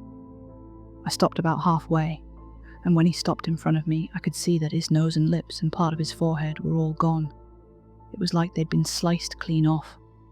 He was bleeding bad, and I saw that the knees of his pants were red too. I took a step back, but I was too scared to move much, and he grabbed my shoulders. It felt like I got a shock, and he jerked back. He started babbling, and I couldn't tell what he was saying, except that he kept asking how long he'd been gone. He asked me where his unit was, but I just shook my head. He looked me over, and he saw my Walkman, and he screamed. He just kept babbling and touching his face. And I realised he wasn't wearing the right clothing. He had some kind of weird grey cloth jacket and almost formal pants on. And the jacket had these weird buttons and red borders on it. I kept shaking my head, and I told him I couldn't understand what he was saying. I went to open the first aid kit, but he just screamed again and said the only thing I could really understand. "Don't touch me, you'll make me go back there." After that, he ran off, and I could hear him screaming the whole time. When I couldn't hear him anymore, I turned around, and my friend was crying. I just turned around and started walking back toward town. She asked me over and over what had happened and who that was, but I didn't say anything. When we got home, I told her I didn't want to play in the woods with her anymore. We're still friends, but we don't talk about that guy, not ever. I'll update as soon as I'm able, guys. I appreciate the continued support. It's been way too long since I posted an update, and I'm sorry about that. There's also been some confusion about the new formatting requirements on the board, which I've cleared up. So these next few stories are going to be posted a little differently. They'll be in chronological order, and I'll do my best to tie them into each other as much as I can so it doesn't skip around too much. When I started out as a rookie, no one had told me a lot about the job in terms of weird things that could happen. I'm assuming this was largely to prevent me from freaking out and abandoning the park.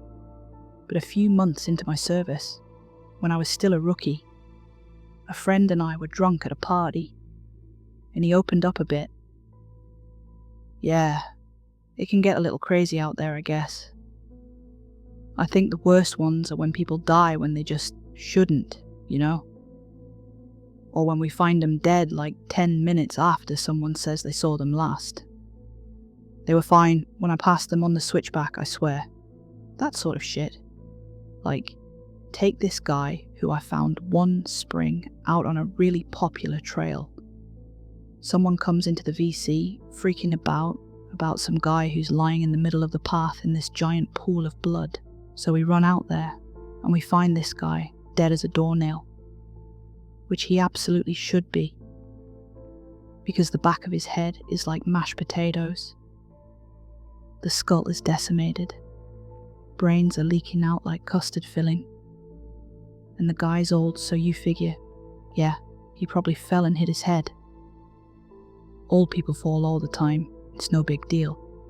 Except that this area where he fell doesn't have any big rocks. There's not even any stumps or big branches. And on top of that, there's no blood trail, so he clearly died where he dropped. Now that's when you'd turn to murder, but there were people just out of line of sight with the guy.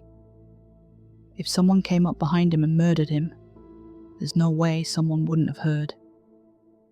And again, even if someone had, there'd be a blood trail and spatter all over the place. But everyone on the scene said it looked exactly like he'd fallen and smashed his head on a rock. So what the fuck did he hit his head on? And then there was this lady I found in a different park about 5 years ago, back when I was upstate. We found her in the middle of a stand of big junipers, curled around the trunk, like she was hugging it. We pick her up to move her, and a fucking waterfall comes out of her mouth, splashes all over my shoes. Her clothes are dry, and her hair is dry, but the amount of water in her lungs and stomach was phenomenal. Unreal, man. Coroner's report says the cause of death was drowning. Her lungs were completely full of water. This, even though we're in the middle of the high desert, and there isn't a body of water for miles. No puddles, no nothing. No signs of anyone else being out there. I mean, yeah, it's possible they were murdered. But why go out of the way to do it like that? Why not just stab them and be done with it? I don't know, it just sits weird with me. Now, of course, that freaked me out a little. But we were wasted, and I guess I sort of wrote it off as a fluke. I also assumed there was exaggeration there since, we were wasted. Now, I don't like talking about this next case very much. It was an awful one that I've done my best to forget about, but of course, that's easier said than done. This happened about 6 months after the conversation with my friend at the bar, and up until that point, I hadn't had a lot of really weird shit go down. A few things here and there, and of course the stairs. But it's amazingly easy to get used to stuff like that when it's treated as if it's normal. This case was a little different. a guy with Down syndrome in his 20s went missing after his family lost sight of him on a major path. That was odd in and of itself, because this guy never left his mum's side.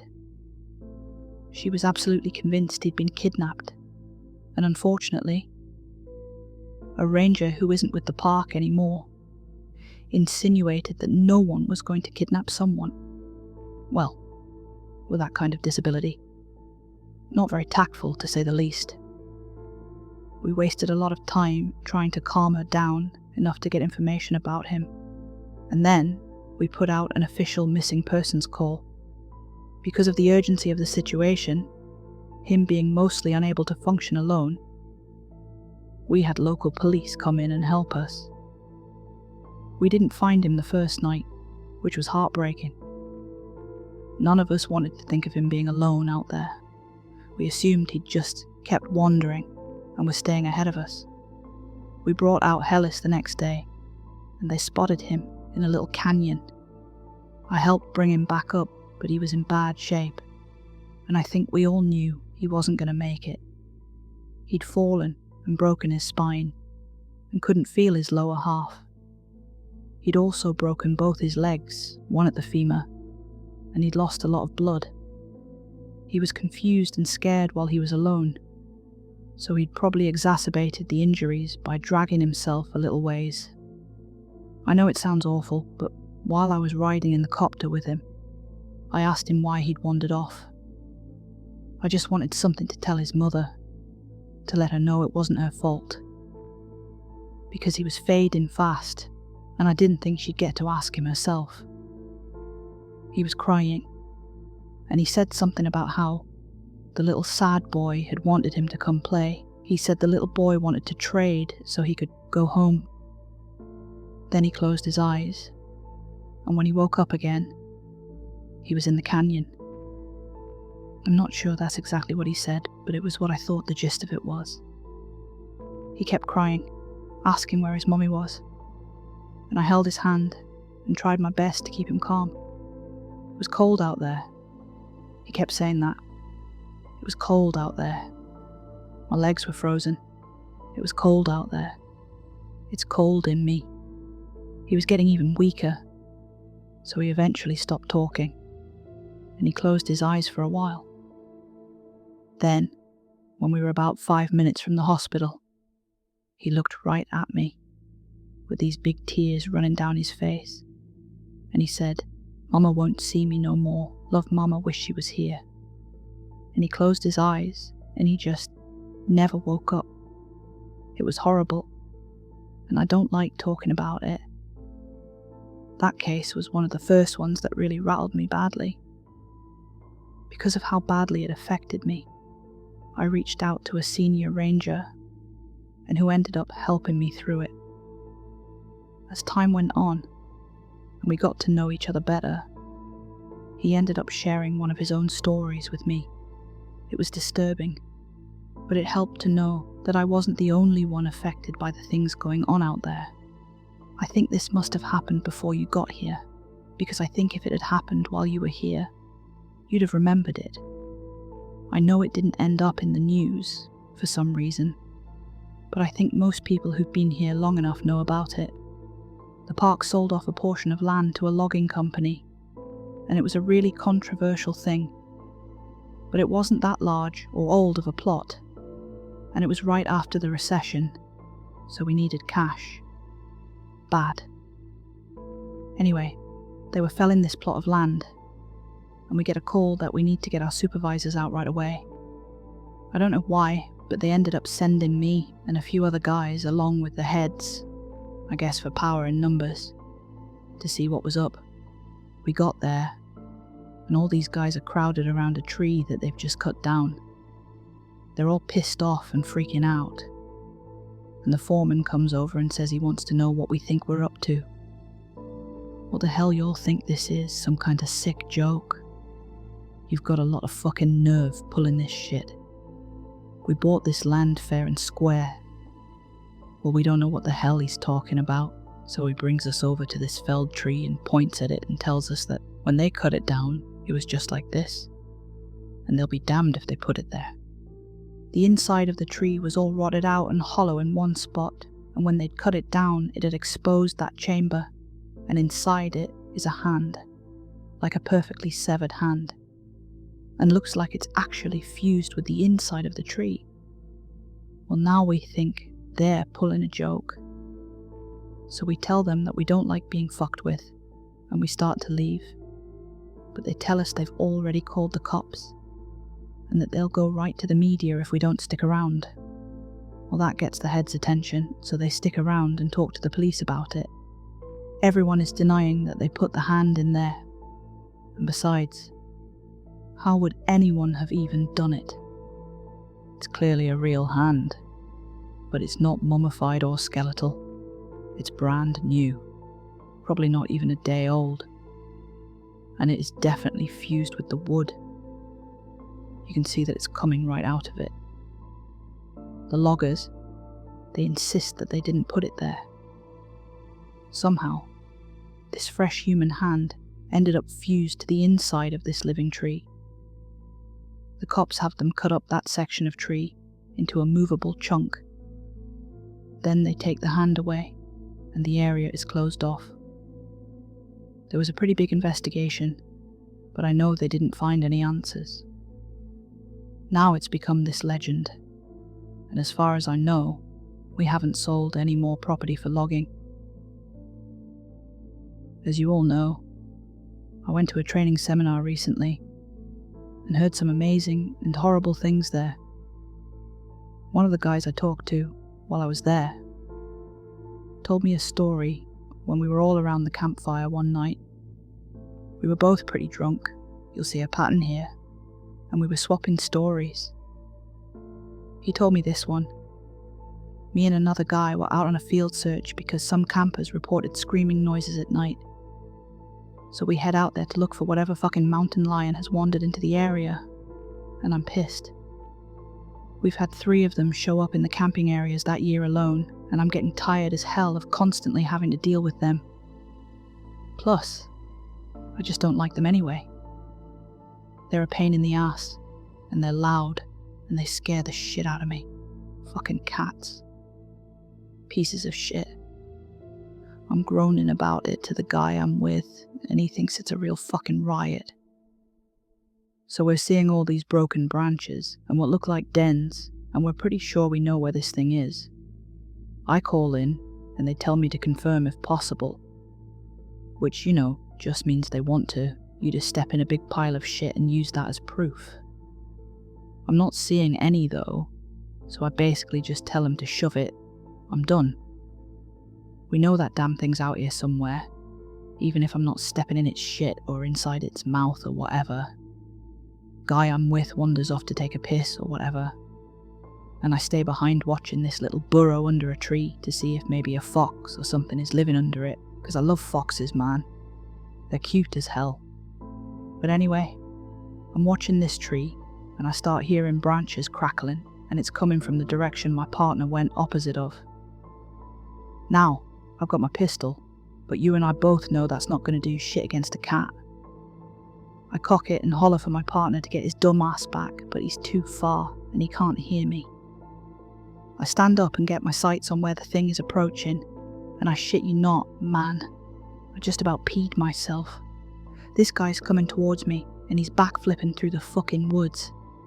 Like, instead of walking, he's doing these crazy fucking backflips, and I swear to God he cleared every fucking log and bush in his path. It was like he knew right where he was going. I yell at the guy to stop right where he is, that I'm pointing a gun right at him, but he keeps coming, and I just kinda lost it. I shot at the ground in front of him, and it was a dumb fucking thing to do, but man, I didn't want this guy anywhere near me. When I fired, he was about 50 yards from me, and as soon as the gun goes off, he whirls around and goes off, back-flipping back into the woods. My partner hears my gun go off and runs back and asks what's up, and I tell him there's some fucking weirdo out here hopped up on God knows what, and we need to get the hell out of Dodge. I let the cops know what happened, and I didn't get in any trouble for firing, but man, I don't know what that motherfucker was on. I've never seen anything like that before. Shit was absolutely fucking crazy. I think we can agree that there's stuff going on out here in the woods, and while I'm not going to spout off about what it could be, or offer any theories, what I want people to take away from all of this is that it is so damn important to be safe when you're out there. I know a lot of you think you're invincible, but the fact is that you can die out there, or be hurt, or go missing. It's easier than you'd ever imagine. I apologize for this relatively short update, guys. I will do my absolute best to continue this series as soon as possible. Thanks for all your continuing support. It means the world to me. One of the topics that I get asked about a lot, here and in real life, involved things like the rake, the wendigo, and other related legends. I can't honestly say that I know a lot about any of them, but based on some light reading I did, I can say that I've heard stories that seem to be loosely related to them. You've heard the old adage that legends like that come from somewhere, and I'm sure that's true, but as you all know, I do try to take things with a grain of salt. You have to, out here. It's sort of like working in a hospital, I'd imagine. You could spend all day thinking about how many people have died there, and how there are probably ghosts, or whatever you want to call them, all over the place. But it doesn't do you any good. It just makes it harder to do your job. I think a lot of us feel that way, and that's why we try to just go about our work like everything is fine. Once you get paranoid, there's not really any going back, and a lot of cadets quit because of it. My park especially seems to have a high turnover rate because the cadets graduate and get so freaked out about everything, and they can't seem to let it go. You have to learn to internalize things and shut off. I've talked to KD a bit about her experience because I wanted to know what she thought about the wendigo. She didn't really have anything in particular to say about it. Aside from that, she didn't want to think about it that much. She did tell me that a friend of hers has had something similar happen. I contacted this person, H, over Skype, and they agreed to talk to me a bit. They're aware of my work here, and they're fine with me posting the story exactly as they wrote it. I grew up in Central Oregon, and there's a reservation called Warm Springs, about 2 or so hours from where I lived. I only mention that because a lot of people in my area have friends there, and a lot of the land in that area belongs to that tribe. When I was a kid, we used to go camping up there. Not in the res, of course, but in that area, and I met a lot of kids who grew up there. I got to know one kid really well. His name was Nolan, and we ended up hanging out a lot when our families were in the area. Our folks got to know each other, so we'd all get in touch and camp out around the same time. We'd camp for about 2 weeks, so we were out there for a long time. At this point, I asked him if he camped in an RV. Yeah, my dad had one, so I guess it wasn't really camping, but we'd take our tents and stuff and set them up out away from camp most nights. I didn't like sleeping in there because I like being outside. We talked for a bit about camping. So anyway, sorry, one year Nolan and I were out there. I think we must have been like 12 or so. We wanted to go out and camp near the river because we wanted to try night fishing. I think we must have been about 1/3 of a mile from the main camp. Far enough away that we couldn't hear or see anyone else. I remember that. We were messing around most of the day. I don't really remember much about it, but we ended up building a fire at some point. I was really impressed because he had this flint or something that he used to start it. I'd never seen anyone do that before, so I thought it was pretty cool. I got him to teach me how to do it, and we lit some stuff on fire, which looking back was really stupid, because it was the middle of fucking summer, and if I remember right, the fire warning was either at yellow or orange. But thankfully, we didn't start anything major, and when it got dark, we sat around and talked about whatever it is 12-year-olds talk about. I don't really remember. What I do remember is that at some point, he looked over my shoulder at the river and asked me if I could see something. The way our camp was set up, we were about 10 feet from the river, and we were at the widest point, so it was probably about 20 feet to the other bank. It gets hot up there in the summer, but the water's still cold, which is important. I look over my shoulder, and I could see something wading into the river on the other side. From where we were, it looked like a deer, but we couldn't really tell because of the fire.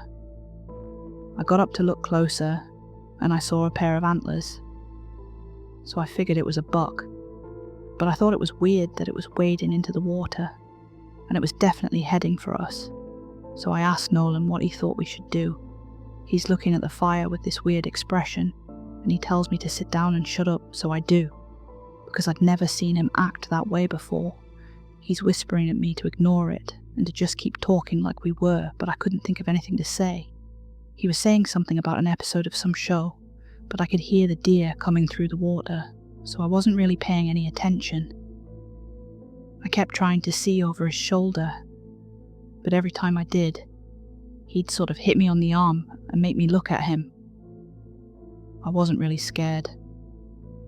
I remember I was just sort of confused, but then I heard the deer come out of the water, and I could kind of make out what it looked like, and I realized it wasn't a deer, because whatever it was walking on 2 legs. I started to get up. I was super freaked out, but Nolan just yanked me back down and talked louder about this television show, and I could tell he was just as scared as I was, probably even more. He leaned in and poked the fire with a stick, and he whispered that whatever I do, I can't speak to it. I could see it come closer, and it stood right behind Nolan's back. I was about ready to pee my pants, and I think I'd probably have run if I'd been alone, but I didn't want to leave Nolan, so I kept sitting really still and sneaking glances at it. It wasn't that tall, but the way it carried itself was just wrong, like its centre of balance was screwed up. I can't really describe it, but it was kind of like it kept shifting too far forward. It just stood there behind Nolan for a long time, and eventually Nolan ran out of things to say, and we just kind of sat there for a second. The fire was making noise, but I thought I could hear this thing talking in a really low voice. I couldn't hear what it was saying. And I leaned forward a tiny little bit, and I actually did pee my pants when it leaned forward too. I couldn't see its face, but I saw its eyes. They were cloudy and milky, and if you want to know what they looked like, find that scene from Lord of the Rings, where Frodo falls in the lake and all the dead people are floating toward him. That's what its eyes looked like. So all I saw were these 2 white eyes floating above Nolan's head, and the really vague shape of the antlers coming out of its head. I don't know what my face looked like, but at exactly the same time, Nolan and I fucking booked it out of there, and we ran non-stop until we got back to the main camp. My pants were soaked with pee, so I took them off as we were running and threw them in the bushes. We both stopped once we were in front of my dad's RV, and we couldn't see anything chasing us, so we stood there and caught our breath. I asked him what that thing was, but he said he didn't know. He said his grandpa had only warned him that if anything ever came up to him when he was out in the desert, he was never ever supposed to talk to it or listen to anything it had to say. I wanted to know if he'd heard it talking too, and he said that the only thing he'd been able to understand was, "help you." I think we ended up sleeping in the RV with my parents, and the next night we went back out and didn't see anything. That does remind me, in a lot of ways, of the Wendigo legend. There's a phrase used to describe it that I think fits perfectly, which is that the Wendigo is the spirit of the lonely places. I know sometimes when I'm out in the wilds where I know there's no one around me for miles and miles, I get this weird kind of craving that I can't really explain. I don't know if it happens to anyone else, but it's this desire to consume.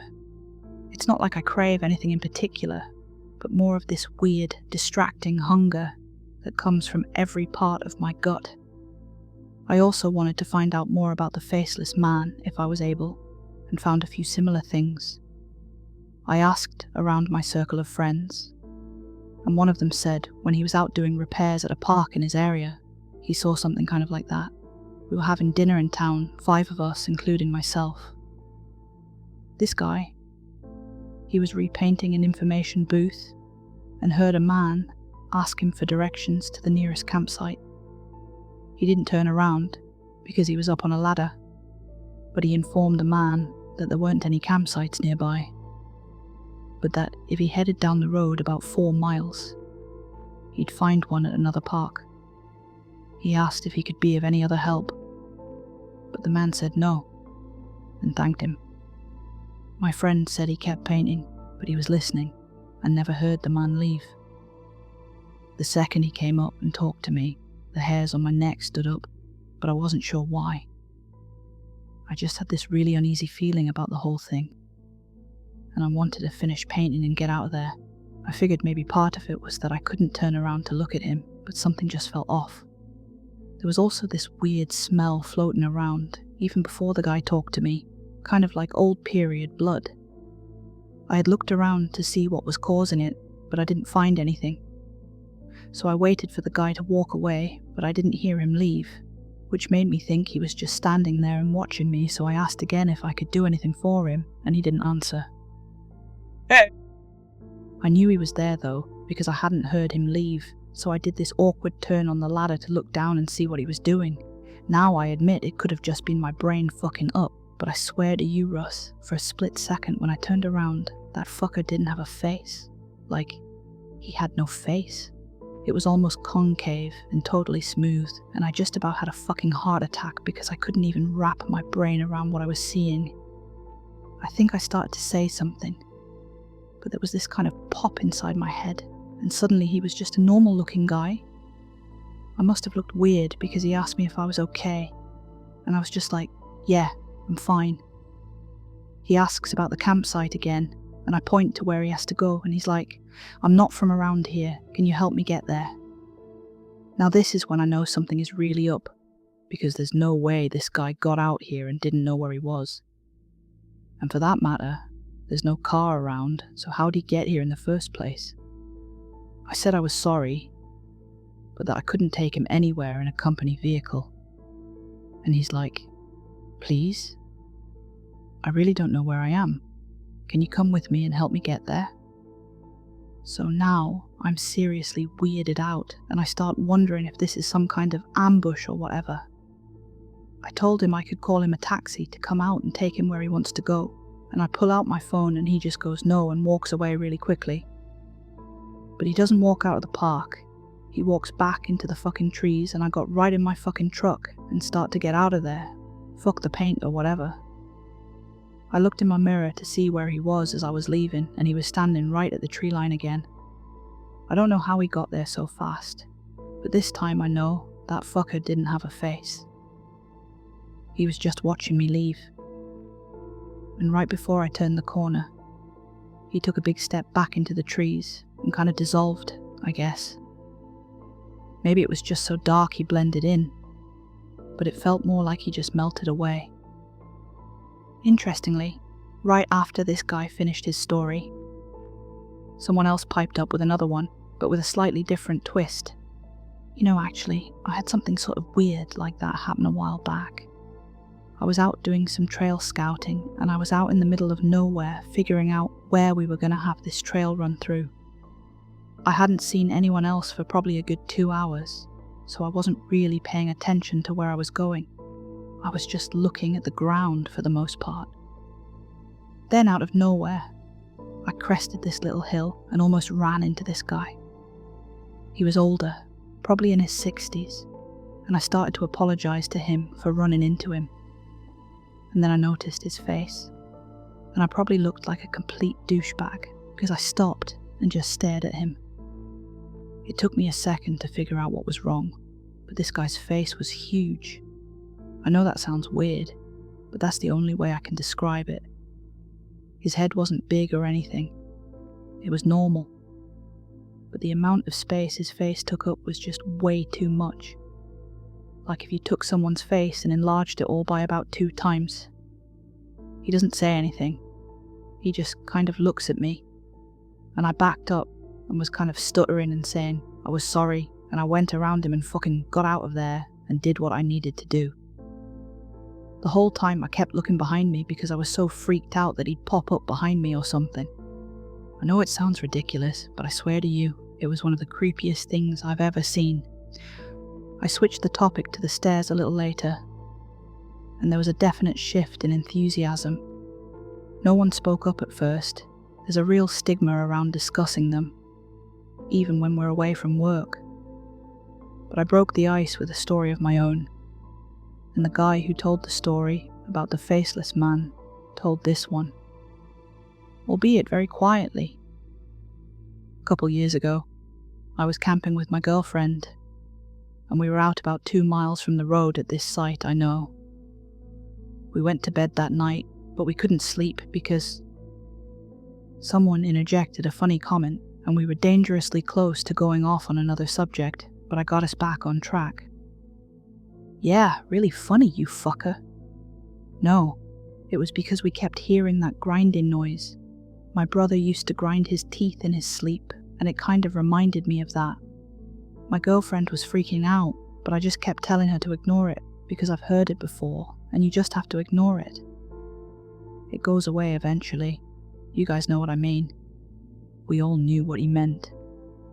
So, eventually I got her to go to sleep, but I woke up probably 2 hours later because something was just off. I rolled over and she wasn't there, and I kind of freaked out because he thought for a second, and then he took a very long drink. Anyway, I ran out of the tent calling her name, but I didn't have to go far. She was standing at the edge of the camp looking at something in the trees, and I could see she was really pale.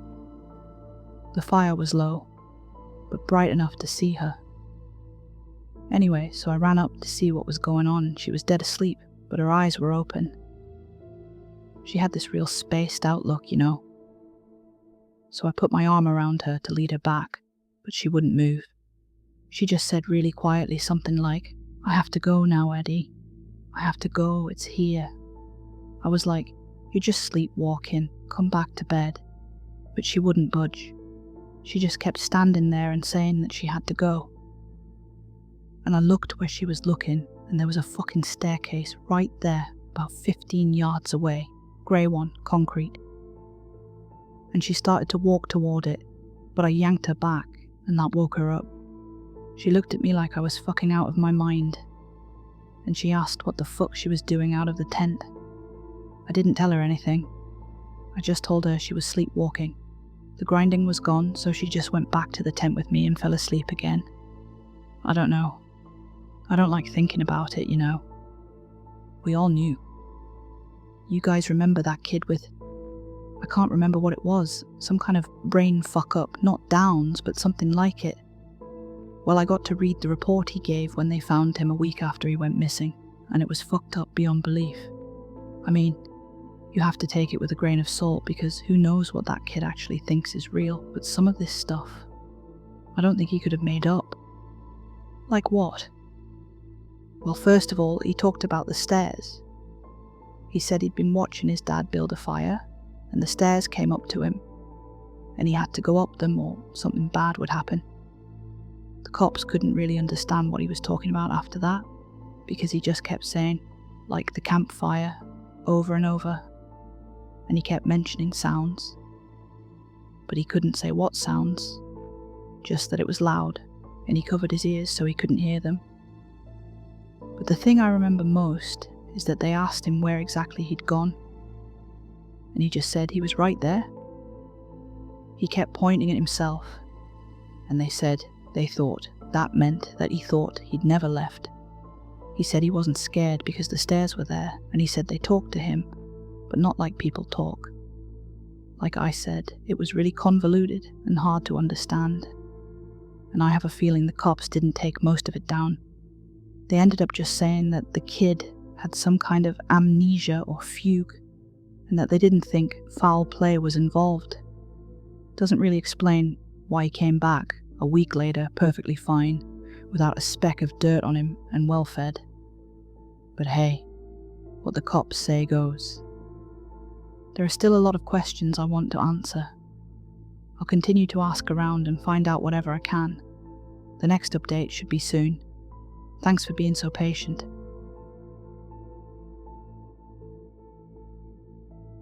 This will be my final update for now. Things have deteriorated here to a degree that I didn't foresee. I didn't know how much writing about the things that are happening out here would affect every single part of my life. And maybe that was stupid of me. Maybe I should have considered it more seriously, but honestly, I just thought I was writing about things that a few people would want to hear. I didn't think it would get this much attention. People ask me about the stairs now. It doesn't happen every day, but when it does happen, I never really know what to say. My bosses know someone is talking about them, and I'm sure that if they know, the higher-ups know, and I can tell you that they aren't happy about it. I've been formally told that I'm not to speak a word about them to anyone anymore, which is part of the reason this has to be my final update. I can't risk my job for this. As much as it's been wonderful to get a lot of these things off my mind, I still do love my work, and I need to be out here. If anything, my being aware of what's really going on is enough reason to stick it out. I may not be able to tell people that they're out there, but if I see them, I can direct traffic away to somewhere safer. Because of the amount of attention the stories have gotten, I've heard a lot of stories being swapped back and forth. I've heard so many I can't even remember most of them. The ones I do remember are the ones that I wish I could forget. One story that's made the rounds here was about a young woman who disappeared upstate. Initially, everyone assumed she was a runaway. She didn't come from a great home life, and so it really wasn't any kind of surprise that she'd choose to cut and run. But people started coming forward saying that they'd seen her around the park shortly before she vanished. So some of the rangers in the area were sent out to make sure she hadn't hung herself or something on any of the back trails. It took them a while, but they did find her. Well, not all of her, just half of her tongue and a quarter of the lower jaw. Very clean cuts, from what I heard. They've never found the rest of her. So many stories about children. So many of them going missing and turning up in caves, wedged in between impossibly tight spaces. So many of them found on mountain peaks, or at the bottoms of sheer gullies, missing shoes, missing socks, or found with both in perfect condition, despite them being miles and miles away from where they vanished. So many stories of black-eyed people wandering around the woods and calling out in the night, mimicking the sound of running water or a bobcat screaming. One man in particular goes to every news station he thinks will listen to him and tells the same story. He was deer hunting, had camped out in a very remote area, and woke up because something was scraping against his tent. He thought it was a raccoon or a fox until the thing pressed its face against the door of the tent, at which point he could very clearly make out a human nose and mouth. He kicked at it, but it leaped back and was gone by the time he opened the tent flap, gun at his side. He fired 2 warning shots, and when the sound had faded, he heard a snap behind him. A man was standing at the edge of the campsite. This man was not wearing any clothing, but he also didn't possess any kind of human flesh. As this hunter described it, the man was made of some kind of amalgamation of raw meat and hair, as if someone had scooped up roadkill and moulded it into the vague shape of a man. The face was lumpy and only a rough approximation of a human face. The thing opened its lopsided mouth, and from it came the sound of the gun the hunter had fired. It did this twice before mimicking the sound of the tent zipper and fleeing into the night. A young couple, out for a hike in the rocky areas of my park, reported to me yesterday that they had seen something strange out on a peak I'm very familiar with. They were taking turns looking through a pair of binoculars when the man noticed a hiker climbing up a very steep part of the cliff face. He watched the man scale the slope, and it didn't occur to him until the incident was over that this person had no climbing gear. When the climber reached the top of the peak, which was about 5 miles away, they turned and faced the young man. He said whoever or whatever this person was looking right at them. The climber waved in an exaggerated manner before snapping in half at the waist, sideways, and leaping off the peak. The young man didn't see where the climber landed. I sent them on their way with assurance that I'd check it out. I lied. I won't be turning in a report because there are 10 others exactly like it. The climber is well known in that area. I don't question it anymore. There are so many things I won't ever be able to understand about my job, and it would take me years to relate all of the things I've heard in the last few months. When I feel like my job isn't in jeopardy, I will come back. It may be in a different format, but I will come back. Thank you all for sticking by my side and enjoying the things I've talked about. If you go out into the woods, I encourage you to be safe. Bring water, food, survival equipment. Let people know where you're going and when you'll be back.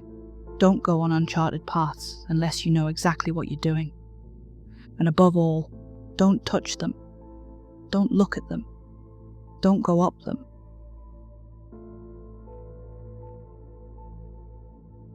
It's been a while, hasn't it? I know everyone says it, but time has this really strange way of flowing when you're an adult. I guess I'm at that age where I'm in between being a kid and getting old. Or maybe that's your entire life, in between things. It's summer now, which means we're dealing with a massive influx of people in the parks. We're an incredibly popular camping destination because of our large amount of campsites in various scenic areas. And in the summer season, these camps are almost always operating at almost to full capacity at any given time. We're well staffed, and all of us know what to look for, what to expect. We have teams standing by in the event of any kind of emergency. Even so, people still manage to slip away. In response to a couple of other incidents at the same site, we installed a camper near the entrance, and a ranger stays out there every night. We rotate, so everyone spends one night a week there. I chose Wednesdays, as these tend to be relatively low-key, with only our long-term guys around. This particular day had been humid, like the inside of a locked car. All of us were relatively miserable, but the camper had a small AC unit, and the campers and I took turns sitting in it until the sun went down. We all bedded down, and I had the AC turned up as high as it would go. It's a loud unit, so I had earplugs in. The camper is tiny but comfortable, and I fell asleep relatively quickly. I woke up in total silence, and it took me a minute to realize that that was the problem. The AC had stopped, and there was absolutely no sound outside. I sat up, and the sheets didn't make any noise. I clapped. Nothing. I yelled. Nothing. This has happened to me before. I'm a firm believer that it's some kind of strange acoustical phenomenon, but I don't think it's caused by the wind. I got out of bed and yanked on my boots and flew out the door. I ran to the edge of the campsite, about 500 feet away, and somewhere behind the trees, there was something darker than the space around it. I headed for it, but I must have misjudged its distance because it took longer to get there than it should have. They'd split a tree in half. I've seen lightning do that a few times, but not this cleanly. This cut was surgical. The bushes underneath it had been crushed, and I could faintly make out the shape of something furry. A raccoon, I suspected. The intestines bursting out of its eye sockets were already attracting flies. The stairs were concrete, old. I could make out the lines of graffiti on the lower steps, a metal handrail bowed out haphazardly, most of the supports bent or gone. 10, maybe 12 steps. In a rush, the sound of the world came back, and I heard the faint electrical snap of a fly exploding near my ear. I sprinted back to camp. I grabbed the rifle out of the pickup I'd taken to the site and stood at the edge of camp, my back to the woods. I stood there and watched until the sun came up. I watched the whole camp, every tent. I know I never fell asleep, and no one came into or out of camp, so I really don't know how the woman got away. Her tent was in my direct line of sight. As best I can guess, she must have gotten out when I was turned away for a second. They're hopeful that she's still alive, of course, but I think we'll have to close that part of the park for a while. Officially, we'll be keeping an eye on things, but I wouldn't take much comfort in that. We're keeping an eye on a lot of things. Edit. I've been getting a lot of messages about the length and quality of this post. I'm sorry guys, I know it's not as detailed or as long as my past updates. I wrote it in the middle of the night after getting home from an emergency at the park, which I'll discuss later. I needed to vent a bit, I guess. Perhaps I should have waited to write all this down when my mind and my memory were a bit clearer. I'll do my best to make the next update a little more interesting. I'm on call 24 hours a day now. It's not the greatest thing in the world, but it pays the bills.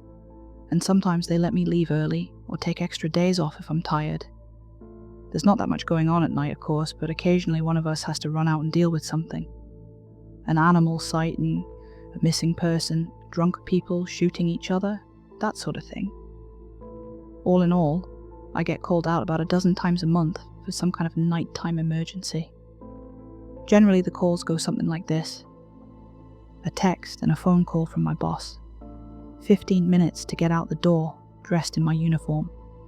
30 to work, then anywhere from 5 minutes to 8 hours dealing with the issue. If it's a missing person, or the cops are involved, up to 2 days without sleep.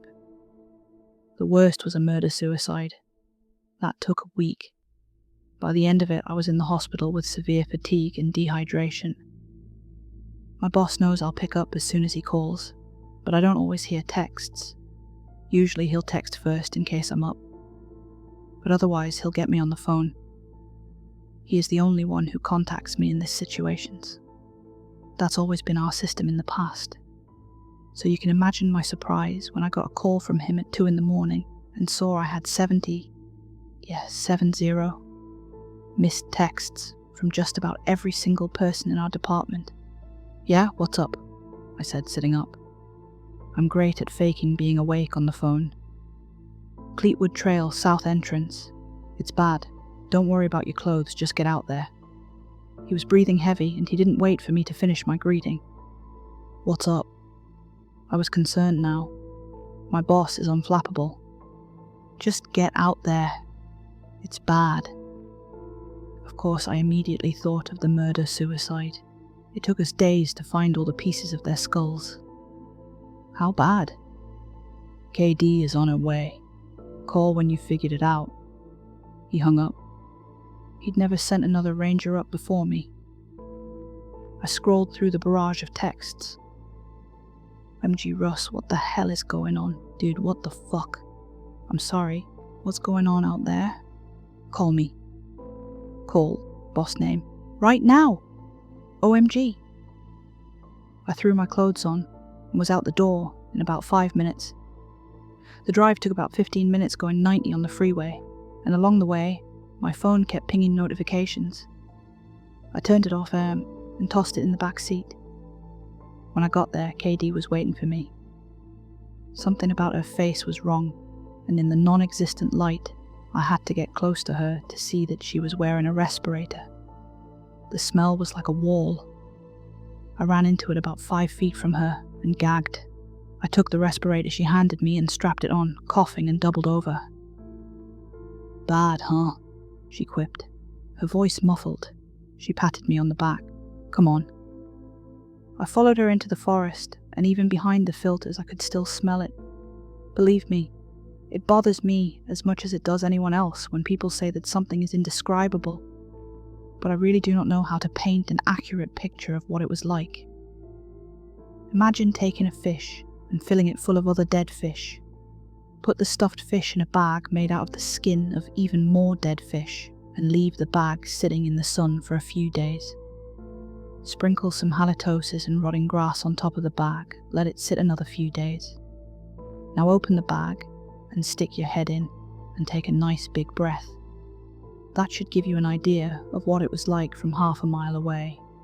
It was hard to be heard through the respirators, so we didn't talk much while we walked. Neither of us really wanted our mouths open anyway. I kept thinking about how smells are composed of particulate, and a few times I had to stop and lift the respirator to spit and dry heave. KD clapped me on the back, almost knocking me off balance and sending my spit flying. "Gross, huh?" she said, half shouting. "Don't worry, it's only worse from here." I gave her a weak thumbs up and we kept going. She'd taken the van with our on-site equipment inside, and she'd been there long enough to have carted a couple of portable spotlights to the scene. As we crested a hill, I could see them shining on something huge. The top of the thing crested out of the trees in places, a huge grey behemoth. I shot her a look, but she just grinned and waved me ahead. The smell was thick enough now to almost be visible, and something crunched under my feet. The robin I'd crushed was still alive, and it raised one wing weakly. I crushed its skull and moved on, but there were others. They remained where they'd fallen, their sides heaving, and an occasional wing raised and dropped. "Smell got 'em, I think," KD said, kicking a bird off the path. "There's a raccoon up here too. Took one bite and died. It was hilarious. Come look." I stepped around the birds, and the light filtered through the trees, shining on their little oil drop eyes. The path straightened, and up ahead I could see that the hulking thing, whatever it was, had fallen right across it about 300 yards ahead. I broke into a jog, and KD kept pace. I went as close as I could until the smell was too much, and then I just stood while KD kept going. She kicked the thing and spread her arms out, taking it all in. The way she'd illuminated it, only parts were really visible. It rose up, an impenetrable wall, and disappeared into the tops of the trees. The sporadic but careful lighting gave it an almost reverent quality, like an artifact on display. Either way I looked, the thing stretched into the dark.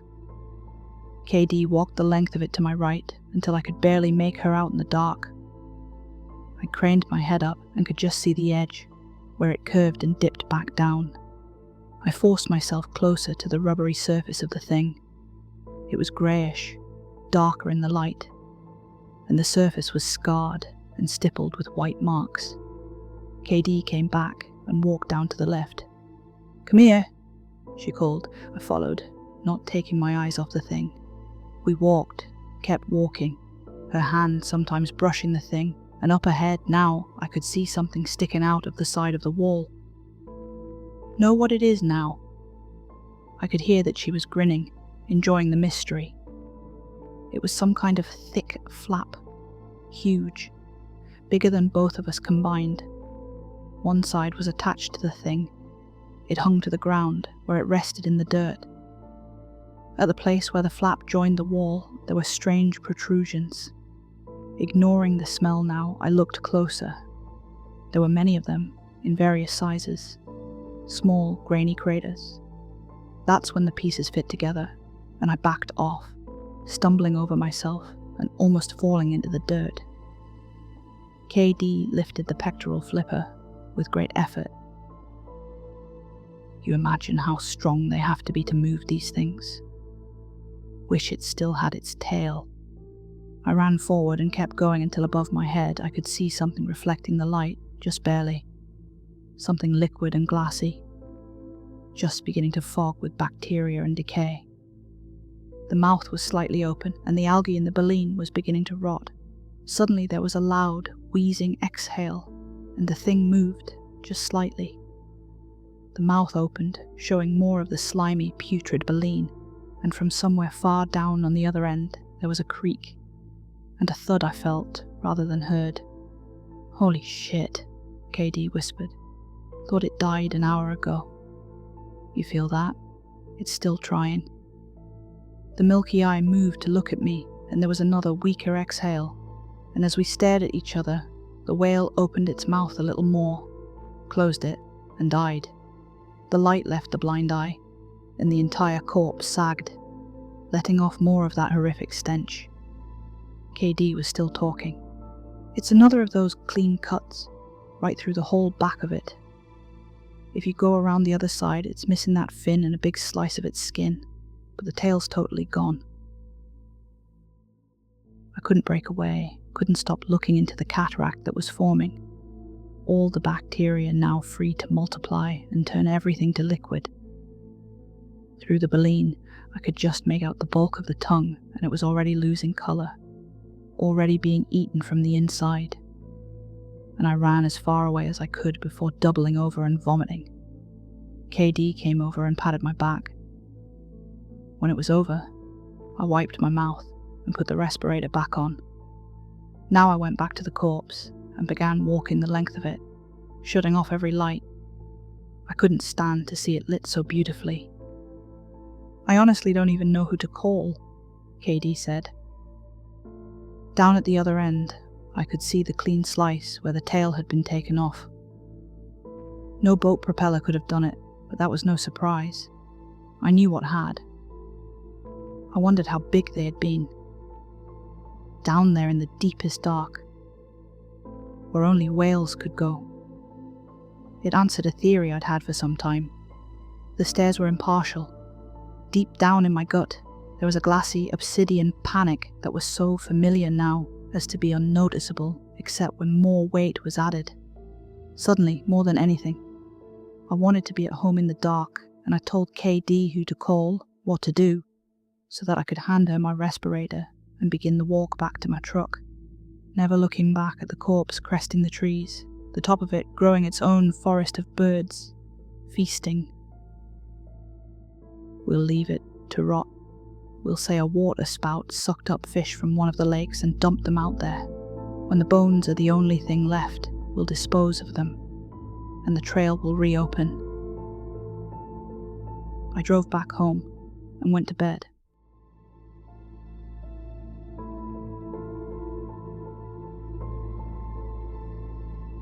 Hi everyone, thanks for listening. A massive thank you to my top tier members. I can say members now. Mark Mathern, 7322 and Ever New, and of course, the Corvus Vale residents mentioned in the description. You're all awesome. If you would like your name mentioned here or in the description, as well as other cool perks, such as cool emojis, member badges, early access to videos and more, please consider joining the membership. The link is in the description and bio, so is the merch link. Just saying. Oh, and I've lowered the top tier price right down to its minimum, just in case anyone fancies an upgrade. You get everything from the first tier, plus merch discounts, member only videos, and also have a story written about you if you stay for 3 months. Which would be a pretty cool thing to tell your friends, right? Yes, it would. Don't lie. Speaking of merch, I have merch now, so check that out. If you're on a mobile or tablet, please consider hyping the video. It pushes it a tiny bit further out into the YouTube wild. If you really enjoyed it, I think I have that super thanks button down there somewhere. Even £1 helps me toward my goal of making this a full-time thing. Then I can just have one full-time thing instead of my day job and this full-time. I'm here a lot. Good night.